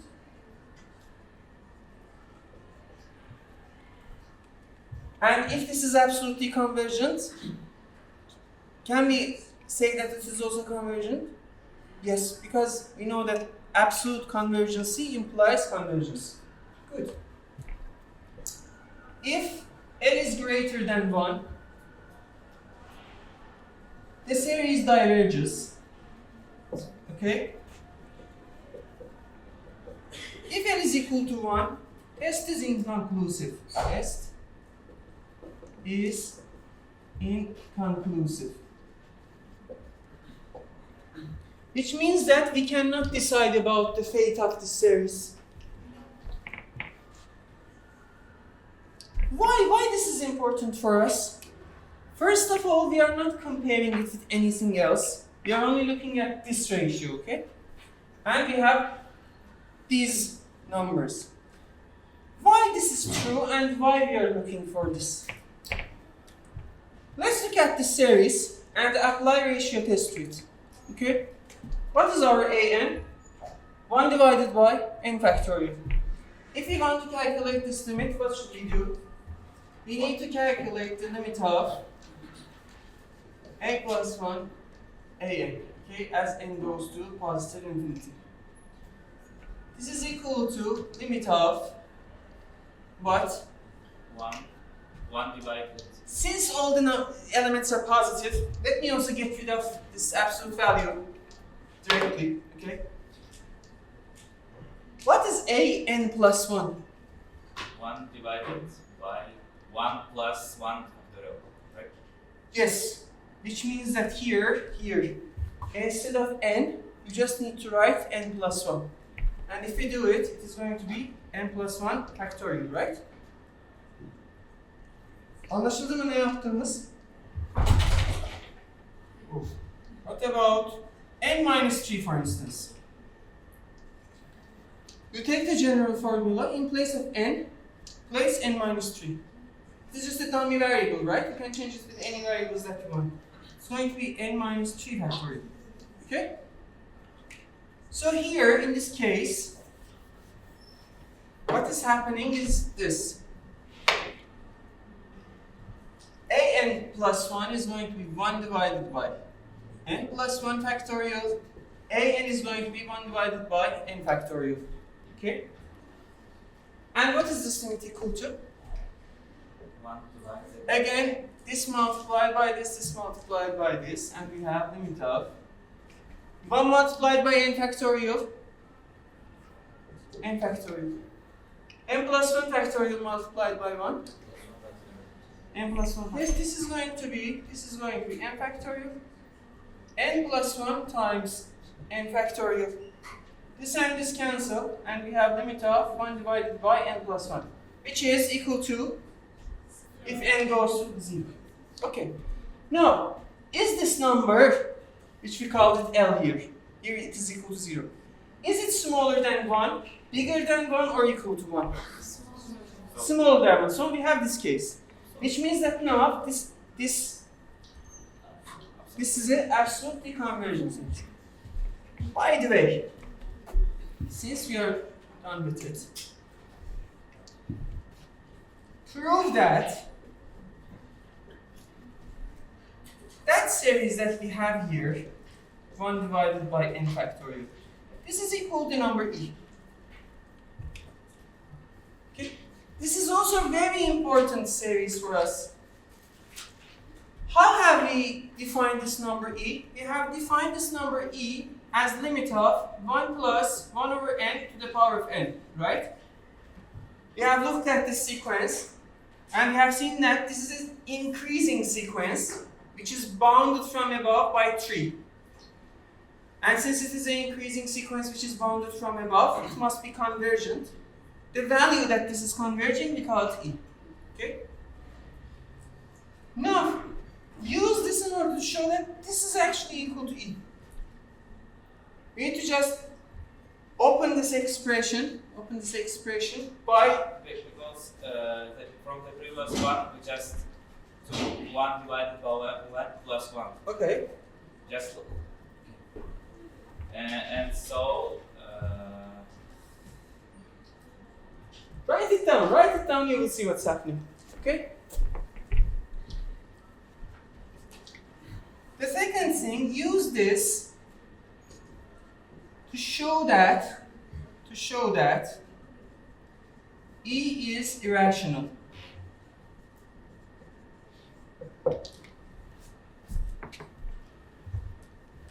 What does this mean? It means that if you write the decimal expansion of this number e, it is not going to end, it is not going to repeat. It is going to be non-repeatingly continue to as much and as long as you can do it. Okay? This is the meaning of an irrational number, right? We have discussed about it. So anyhow, let me come back to this ratio test and why we are looking at this. If you have a series like this, A0 plus A1 plus A2 plus A3, etc. Okay? This is my series, and also I have, let's say, a geometric series. Okay? We are some kind of trying to relate this series that we have with the geometric series. How? Look at this. If I have this number r, how can I represent it? as these numbers. For instance, if our A0 is 1, if our A1 is R, if our A2 is R2, A3 is R3, what can I write about the number I? How can I express it? Can I write something here? If this is, for instance, our things, okay? Can I say this is true? Because if we want to get this one, the next one, right? We take the previous one, multiply it with R. Okay? To get the next one, get the previous one and multiply it with R. It is exactly the same idea, right? I can also represent this R as nth root of this an, right? Can we do it or not? If, for instance, A3 is R to the power of 3, R is third root of R. If AN is R to the power of n, our R is nth root of, okay? That is why we have this ratio and we have this kind of an object, which is exactly the thing for root test. Root test. And in root test, what do we have? In root test, we are looking for the limit of nth root of an. What she is saying and asking is actually a very nice question. Okay. Let's write a few terms of this series. Can you please write a few terms of this series? Can you please write it down? A few terms of this series. Okay. We have this 1 plus 2 factorial plus 3 factorial plus n factorial plus rest. 1 plus 1 over 2, 1 over 3, 1 over n. Okay. Let's go back to your question. We were asking that this is going to 0, this is going to 0. Okay? So after some step, we are almost adding 0 to this rest. And here we are also adding 0 to the rest. Okay? Why it is that? Why it is that? This is going to be a divergent series. This is going to be a convergent series. If you are adding numbers that are approximating 0 or tending to 0 to something, why should it matter for us in this case and in this case? This is something which tends to 0, this is something which tends to 0. Okay? But why their convergence and divergence differs? This is a question, right? And this is a very valid question. How should we answer to this? What I'm going to say is this. When you're looking at this kind of additions, yes, of course, this is a null sequence, this is a null sequence. So after some step, this is going to add almost nothing. But how much nothing? Infinity. Infinity, what does infinity nothing mean? You see, these are numbers that approximate the target value of 0, right? This is also targeting the approximate value of 0. But the error of approximation of this for 0, it gets so much smaller and much faster, so much smaller than the errors that this have. So when we are adding these terms, we are adding not zeros, but the things that approximating 0. But these things are much more closer to 0. Their error cannot accumulate such that get bigger and bigger and bigger. But the error of that approximation of 0 is bigger than this one. And that error accumulates and makes this one blowing up to positive infinity. This is actually not a good way to look at the problem. I'm trying to some kind of convince you. Because how can I say that this is going to 0 faster than this is? Or this is much smaller than this is?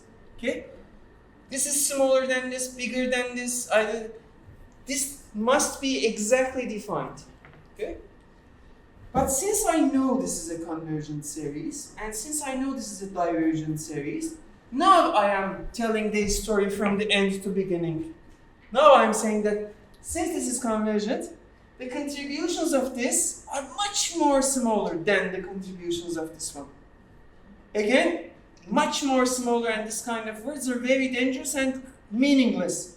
If you can measure it, if you can give it, okay, this much, then you're not doing mathematics.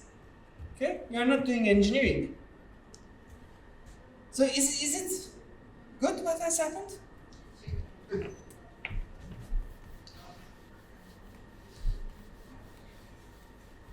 So let's go back to this ratio test and rule test. And you know from where this R is coming. So why is this going to be useful for us? If this limit, let's talk about this case, okay, is going to be L, which is a number less than 1. We can, okay, just let's take it. We can say that after some n, or for all n greater than or equal to n, okay, after some step, we have this an plus 1 less than or equal to this L, which is less than 1. Okay? What I'm saying is this. Let's say that this limit exists is equal to L. Okay? This is going to converge to L, right? After some step, if you go enough steps, I'm claiming that this thing, without the limit is going to be less than or equal to this L. Why? This is a very valid question. But let's keep it aside. It is not going to help us for now, but you can think about it. If we have this for all of the n's that are greater than this capital N, what can I do? Let me just clean some space here. For this variable n equal to this capital N itself, the step size itself, what will happen?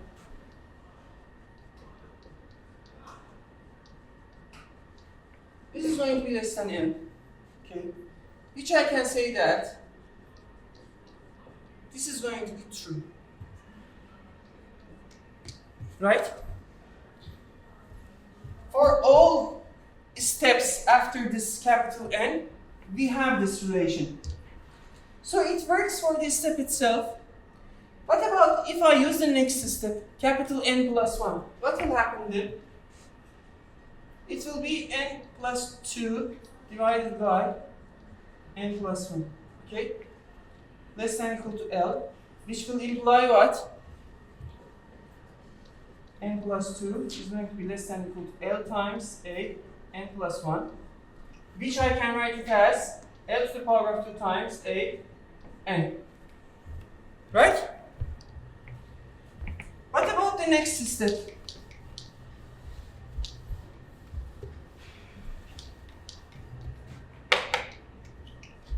Can I say that this is true to the power of 3a n?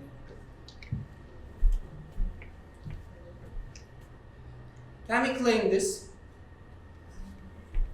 Again, this is going to be a n plus 3 divided by a n plus 2 smaller than or equal to L.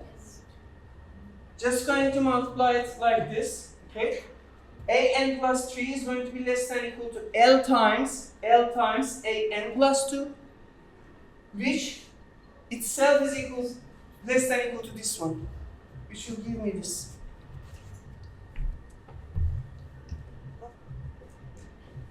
Can we say that this is less than it? We can do this, right? Since this is true for all of these values greater than capital N.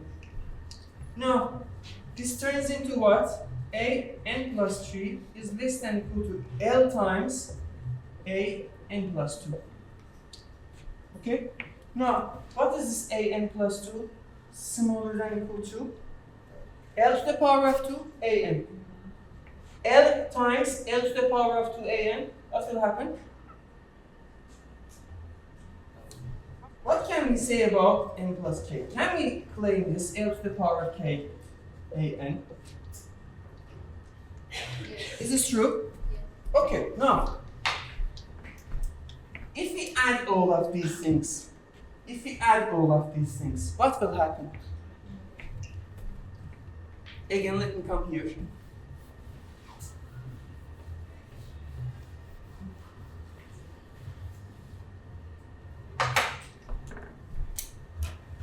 We are just going to have this kind of a series. This n starting from capital N plus 1 plus infinity, okay? If you add these ones here, okay? They're going to be less than equal to what? This again is a fixed number.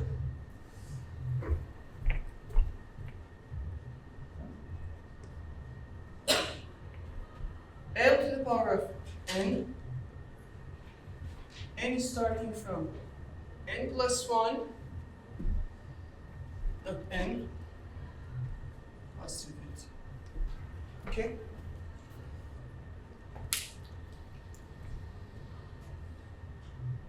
When we were talking about convergence and divergence, the beginning of the series is not important for us.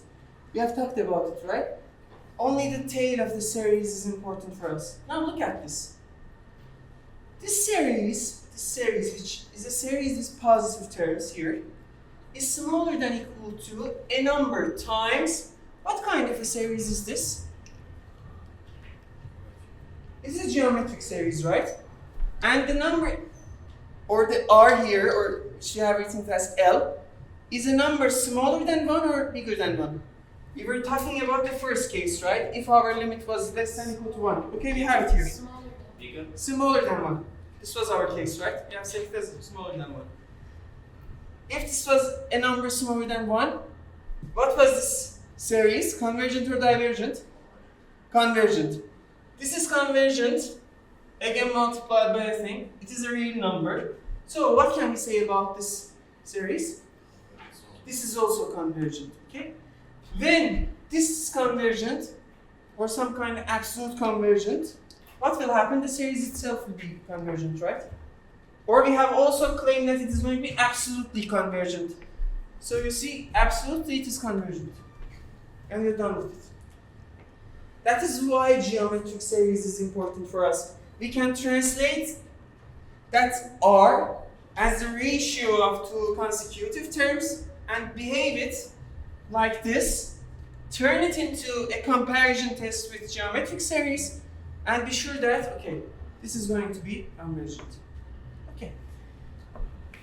When this limit was equal to 1, we said that the test is inconclusive. Okay? How can you be sure about it? Can you give me some examples of convergent series and divergent series such that this limit is equal to 1 and one of these series is convergent and the other is divergent? In this case, we can say that it is. Can you repeat the question? I'm asking this question.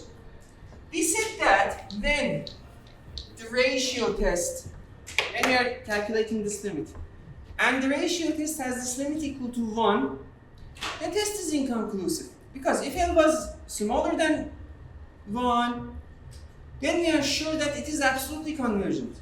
If it is bigger than 1, we are sure that it is divergent. What about the value of L, that limit, becoming 1?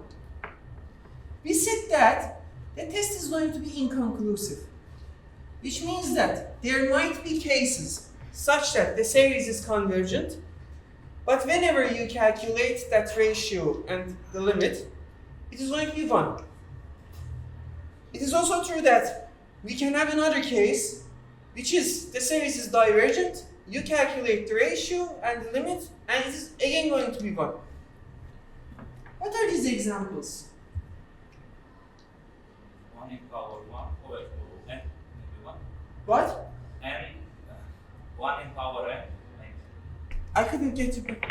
1 in power n, 1 in power n, maybe. This? Yes.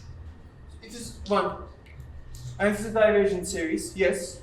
So if you're going to give this example, if you calculate the ratio, okay, given in the ratio test for this series, what should we do? We should calculate limit of an plus 1 divided by an. What is our an? Or the generic is 1. What's our n plus 1? Again 1. So this is going to be limit of 1 divided by 1, which is 1, which is going to be 1. Okay? Is the series divergent? Yes. This is divergent. So we have been able to find a case such that limit is 1 and the series is divergent. If you give me another example such that the limit is 1 but the series is convergent, we will say that okay, we are done with it. We have examples that we see that ratio test is not working when that limit is equal to 1.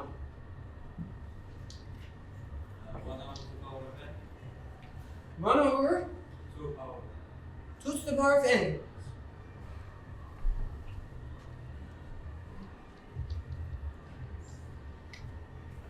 This is a geometric series, we know that it is convergent, okay? Let's calculate this limit in the ratio test.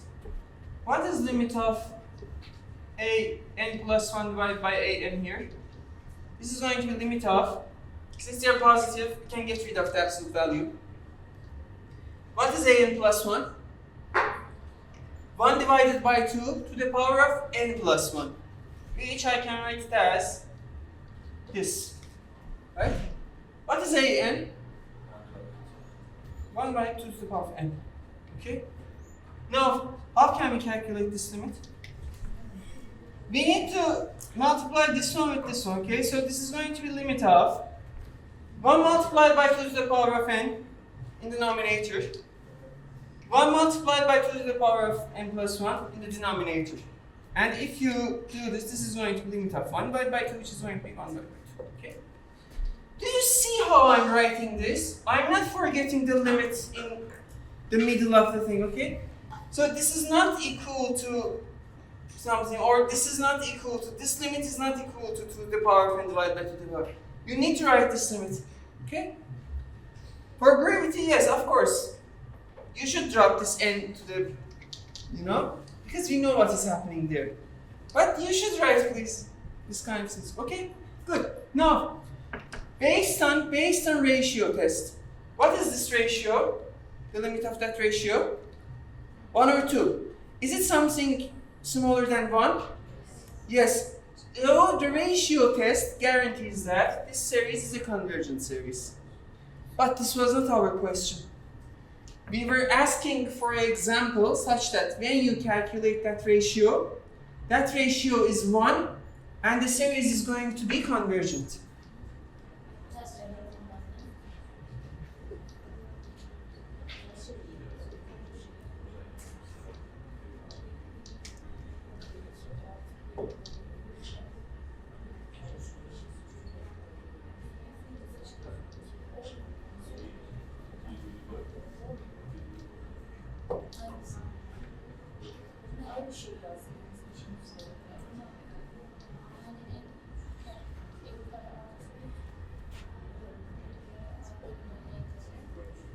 Sonra bu da şunu böyle yapsam, şunu buraya yapsam, bunu aşağı direkt aynısını aşağı. Sonra bu eşittir. Bunu şu şekilde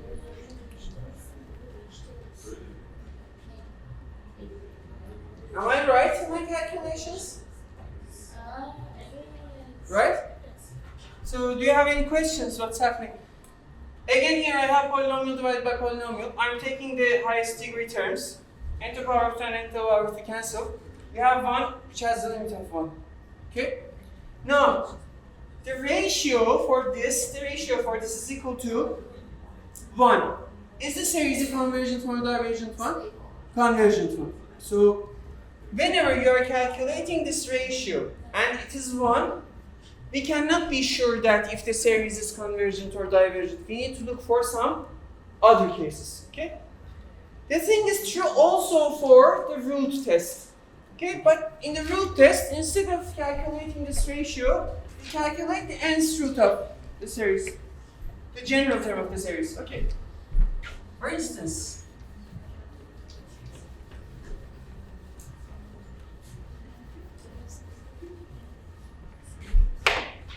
let's apply the root test for this series. Okay? Which means that let's calculate the limit of nth root of an, which is going to be this n to the power of 2. Okay? What is this limit equal to?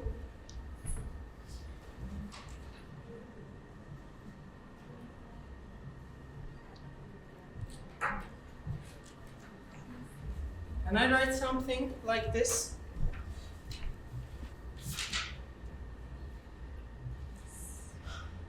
What was the limit of nth root of n? Do you remember it from the sequences?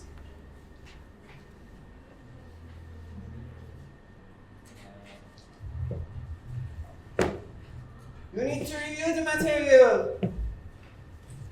This is actually 1. The limit of nth root of n is equal to 1. So 1 divided by 1, 1. Okay? Again, in the root test, we have the value of the limit equal to 1. Is this a convergent sequence? Yes. What about this series, which we know it is divergent? If we calculate limit of nth root of 1 divided by n, okay? Again, it is going to be 1, okay? So again, the same case. Even the root test, when it is equal to 1, is not going to work. But you need to know about this fact, which I'm just going to state it without any proof, because if we are going to talk about them, we need to talk about some limits, suprema, infima, and this kind of things, but there's no need to talk about it. Root test is powerful than the ratio test. There are cases that ratio test is not working, but root test is working for them. And for any series that root test is working and saying that, okay, this is convergent and divergent, the ratio test is also going to say the same thing. Okay? That is why we call the root test to be powerful than the ratio test. 2n factorial divided by n factorial times n factorial. Is this series a convergent series or a divergent series? And if we want to discuss this, what should we do? We need to first check the necessary condition. Okay? Necessary condition is saying that you need to look for the limit of this one. If it is not equal to 0, then the series is divergent. Okay? Get rid of it. And if it is 0, then you do not know if it is divergent or convergent. Now, it is an economic question now. Is it really worth it that we try to find this one? What if the limit is going to be equal to 0? Then again, I should start looking for some other things, right? So whenever, yes, so I'll just skip it. As a matter of being a little bit trickier and economic, okay? What was the next step that we should look for it? Is it a geometric series or not? Is it? No. Is it a P-series? No. It is also no. What about alternating series? Again, positive, so we have nothing to do with them. What is the next step? We have this tests for convergence and divergence, right? If we want to use direct comparison or limit comparison or integral test, okay, we need to find another series which we know how to behave and which is comparable with this one. Is it really that much easier to, in a one glimpse, to understand what should I choose to compare it with this? So pass it also. What was the next step in the ladder? Ratio test, root test. Which one of them should we use? Is root test simpler to calculate? What is the nth root of n factorial? Do you know about this? calculating that limit seems a little bit problematic as well. Okay? Although, in your exercises, we have had this nth root of n factorial divided by n. This is 1 divided by e. Okay? But again, it is not going to be working like this here in this case. Because I have 2n factorial, n factorial, n factorial. What should I do? This is a little bit problematic. So it seems that the better option to check it is the ratio test, right? Okay, let's go with the ratio test. What is the limit of a n plus 1 divided by a n? Can you please calculate it? Okay, let's look at it. Instead of n, what should I write? N plus 1. So this is going to be 2 times n plus 1 factorial, which is 2n plus 2 factorial, right? So we have 2n plus 2 factorial. We have n plus 1 factorial, n plus 1 factorial. Okay? And we have the thing itself. 2n factorial divided by n factorial, n factorial. This is equal to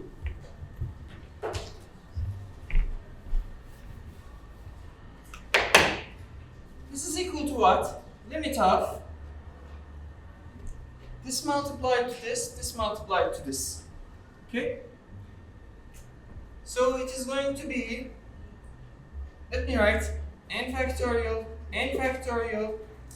2n plus 2 factorial, which I can write it as 2n plus 1, 2n factorial.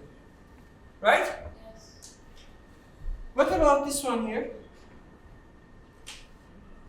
This is going to be n plus 1 factorial, which I write it as n plus 1 times n factorial. N plus 1 times n factorial, 2n factorial. Right? Now, this 2n factorial and 2n factorial cancel. Okay?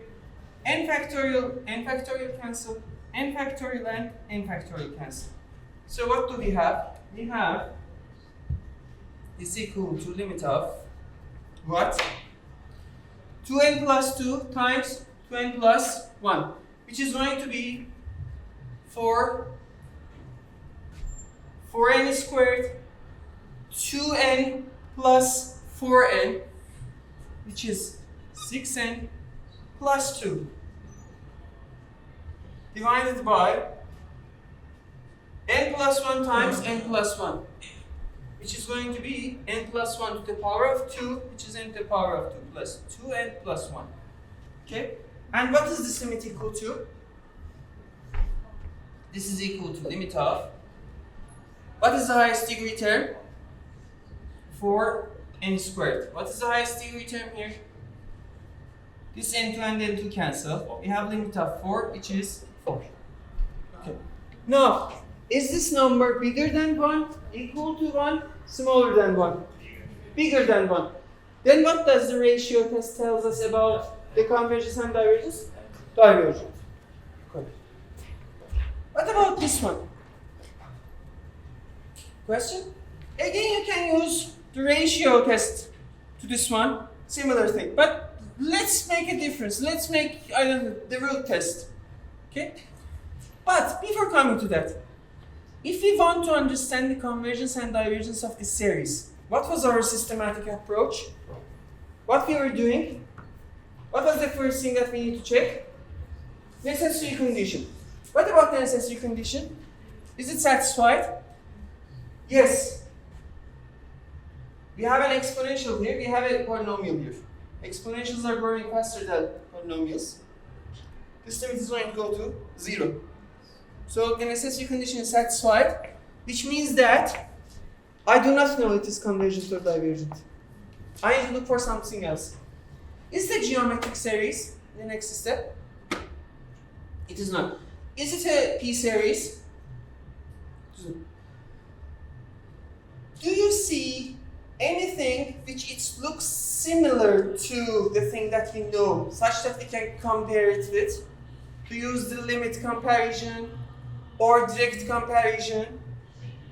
Or if we want to, for instance, use integral test, to which function we should look? We should look at this function, right? X to the power of 2 divided by 2 to the power of x. Okay? Calculating the integral of this function is not easy, so get rid of integral test. Any other series that we can compare it directly or in the limit? Again, maybe not a good idea. So what remains for us? Ratio test, root test. Okay? You can calculate the ratio for it. Let's go with the root, for instance. We need to calculate limit of nth root of n to the power of 2 divided by 2 to the power of n. What is this going to be equal to? This is going to be limit of, again, this nth root is going to be here. Nth root of n to the power of 2. 2. Right? What is the limit of nth root of n? 1. So this is going to be 1 divided by 2. Is 1 divided by 2 a number smaller than 1 or bigger than 1? So, based on root test, what can we say about the convergence and divergence of this series? It is convergent. Right.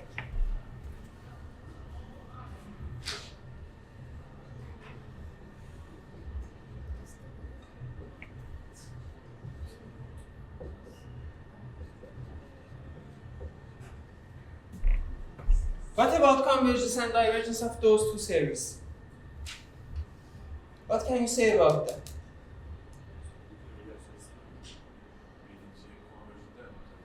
Değil. İkinize de artı. Değil. This is not a convergent series. Why? Because if I want to look at its convergence or divergence, what was the thing that I need to check? Necessary condition, etc., etc., etc. Does this series satisfy the necessary condition? What is the limit of 1 plus 1 divided by n to the power of n as n goes to positive infinity? It is the number e, right? And it is not equal to 0. Since limit of 1 plus 1 divided by n to the power of n is equal to e, which is not 0, necessary condition is not satisfied. And what happens then?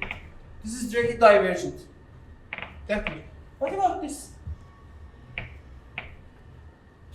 If you look at it, you will see that here in this case, necessary condition is satisfied. This sequence actually goes to 0. Right? So what should we do? We should start asking these questions to ourselves. Is the geometric series? This is not.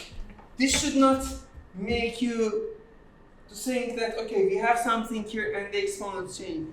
Since the space is also changing, so this is not a geometric series. Is it a p-series? Definitely no.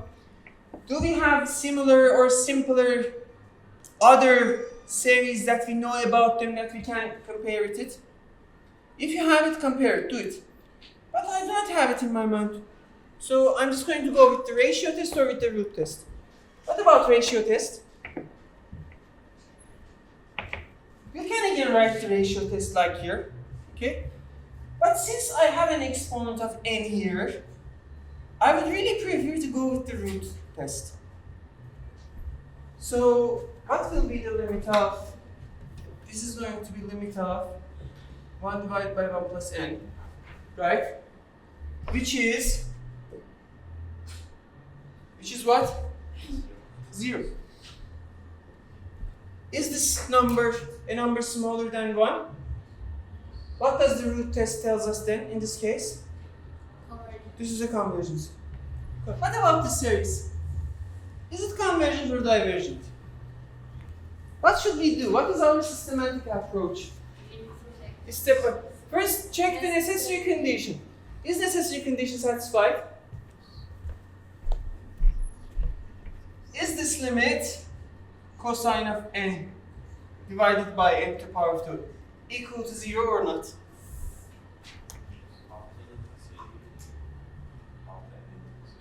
This is an alternating series actually. We are going to have some positive terms, negative terms, and this kind of thing. But I don't know which one of them. Maybe 2 of them are going to be positive, 1 negative. 2 positive, 1 negative. I'm not sure about it. But let's go step by step and see what will happen. What do we know about this cosine of n? Is this cosine a bounded sequence or not? Bounded. Bounded times 1 divided by n to the power of 2. And limit of n to the 1 divided by n to the power of 2 is 0. Bounded times null sequence. Okay, the limit is equal to 0. So necessary condition is satisfied. Okay, since necessary condition is satisfied,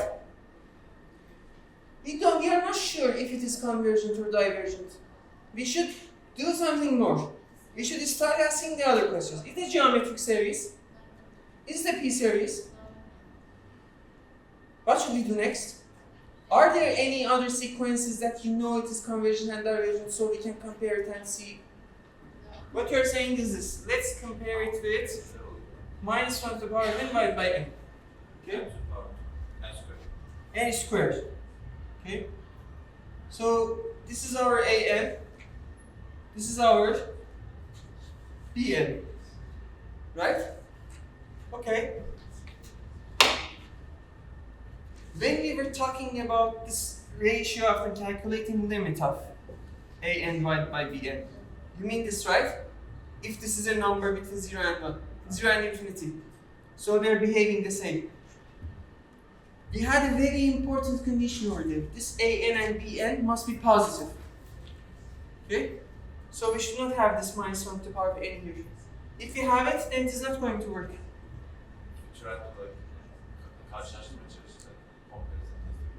In comparison test, we also need an and bn to be positive.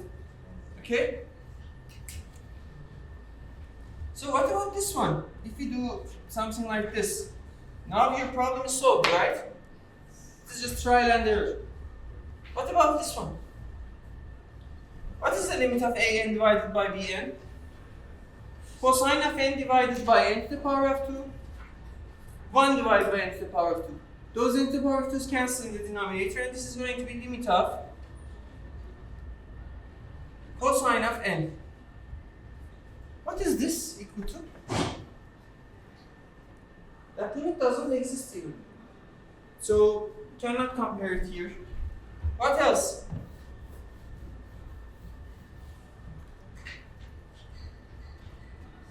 Maybe integral test. Maybe integral test. Cosine of x divided by x to the power of 2. Is this a positive function? Not always, right? Cosine is going to be negative sometimes. So, integral test is also not working. What else? Ratio. Ratio and the root test, right? How can we use the ratio or the root test here? Let's try it.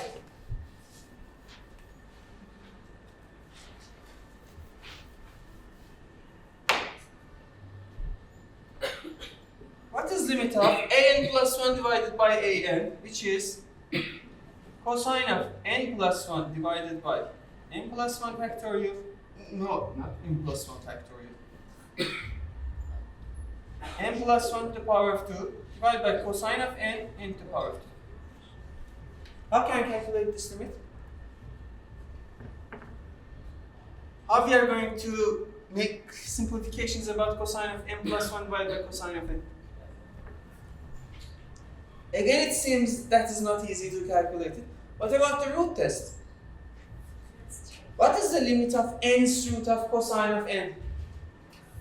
Can we say anything easily about this one? Again, it seems that almost anything is not working, right? So what should we do? What should we do? Yeah, at the very beginning you said something that this series have some positive terms, have some negative terms, right? So it is a series with both positive and negative elements, okay? Cosine of 1 is positive, 1 rating. Cosine of 2, it is going to be negative. Cosine of 3 is negative. I'm not sure about cosine of 4, but maybe positive, maybe negative. Anyhow, so we have some positive and negative terms here appearing, okay? When we are dealing with this kind of thing, we should also look for absolute and conditional convergences, right? Because they were also types of convergences. Now, the question that remains is this series absolutely convergent? Which means that what can I say about cosine of n? Let me just write this absolute value here, divided by the power of 2. What can I say about this series? Now this is a series with positive terms, right? And what can I say about this? Can I claim something like this?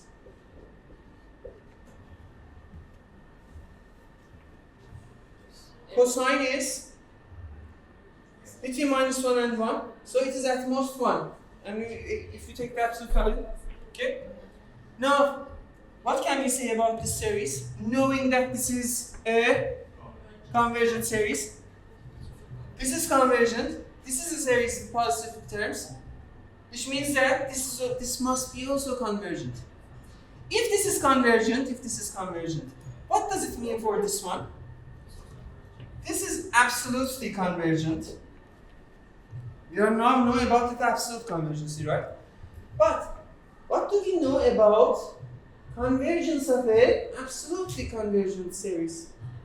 If we know that if a series is absolutely convergent, it must be also convergent. Hence, convergent.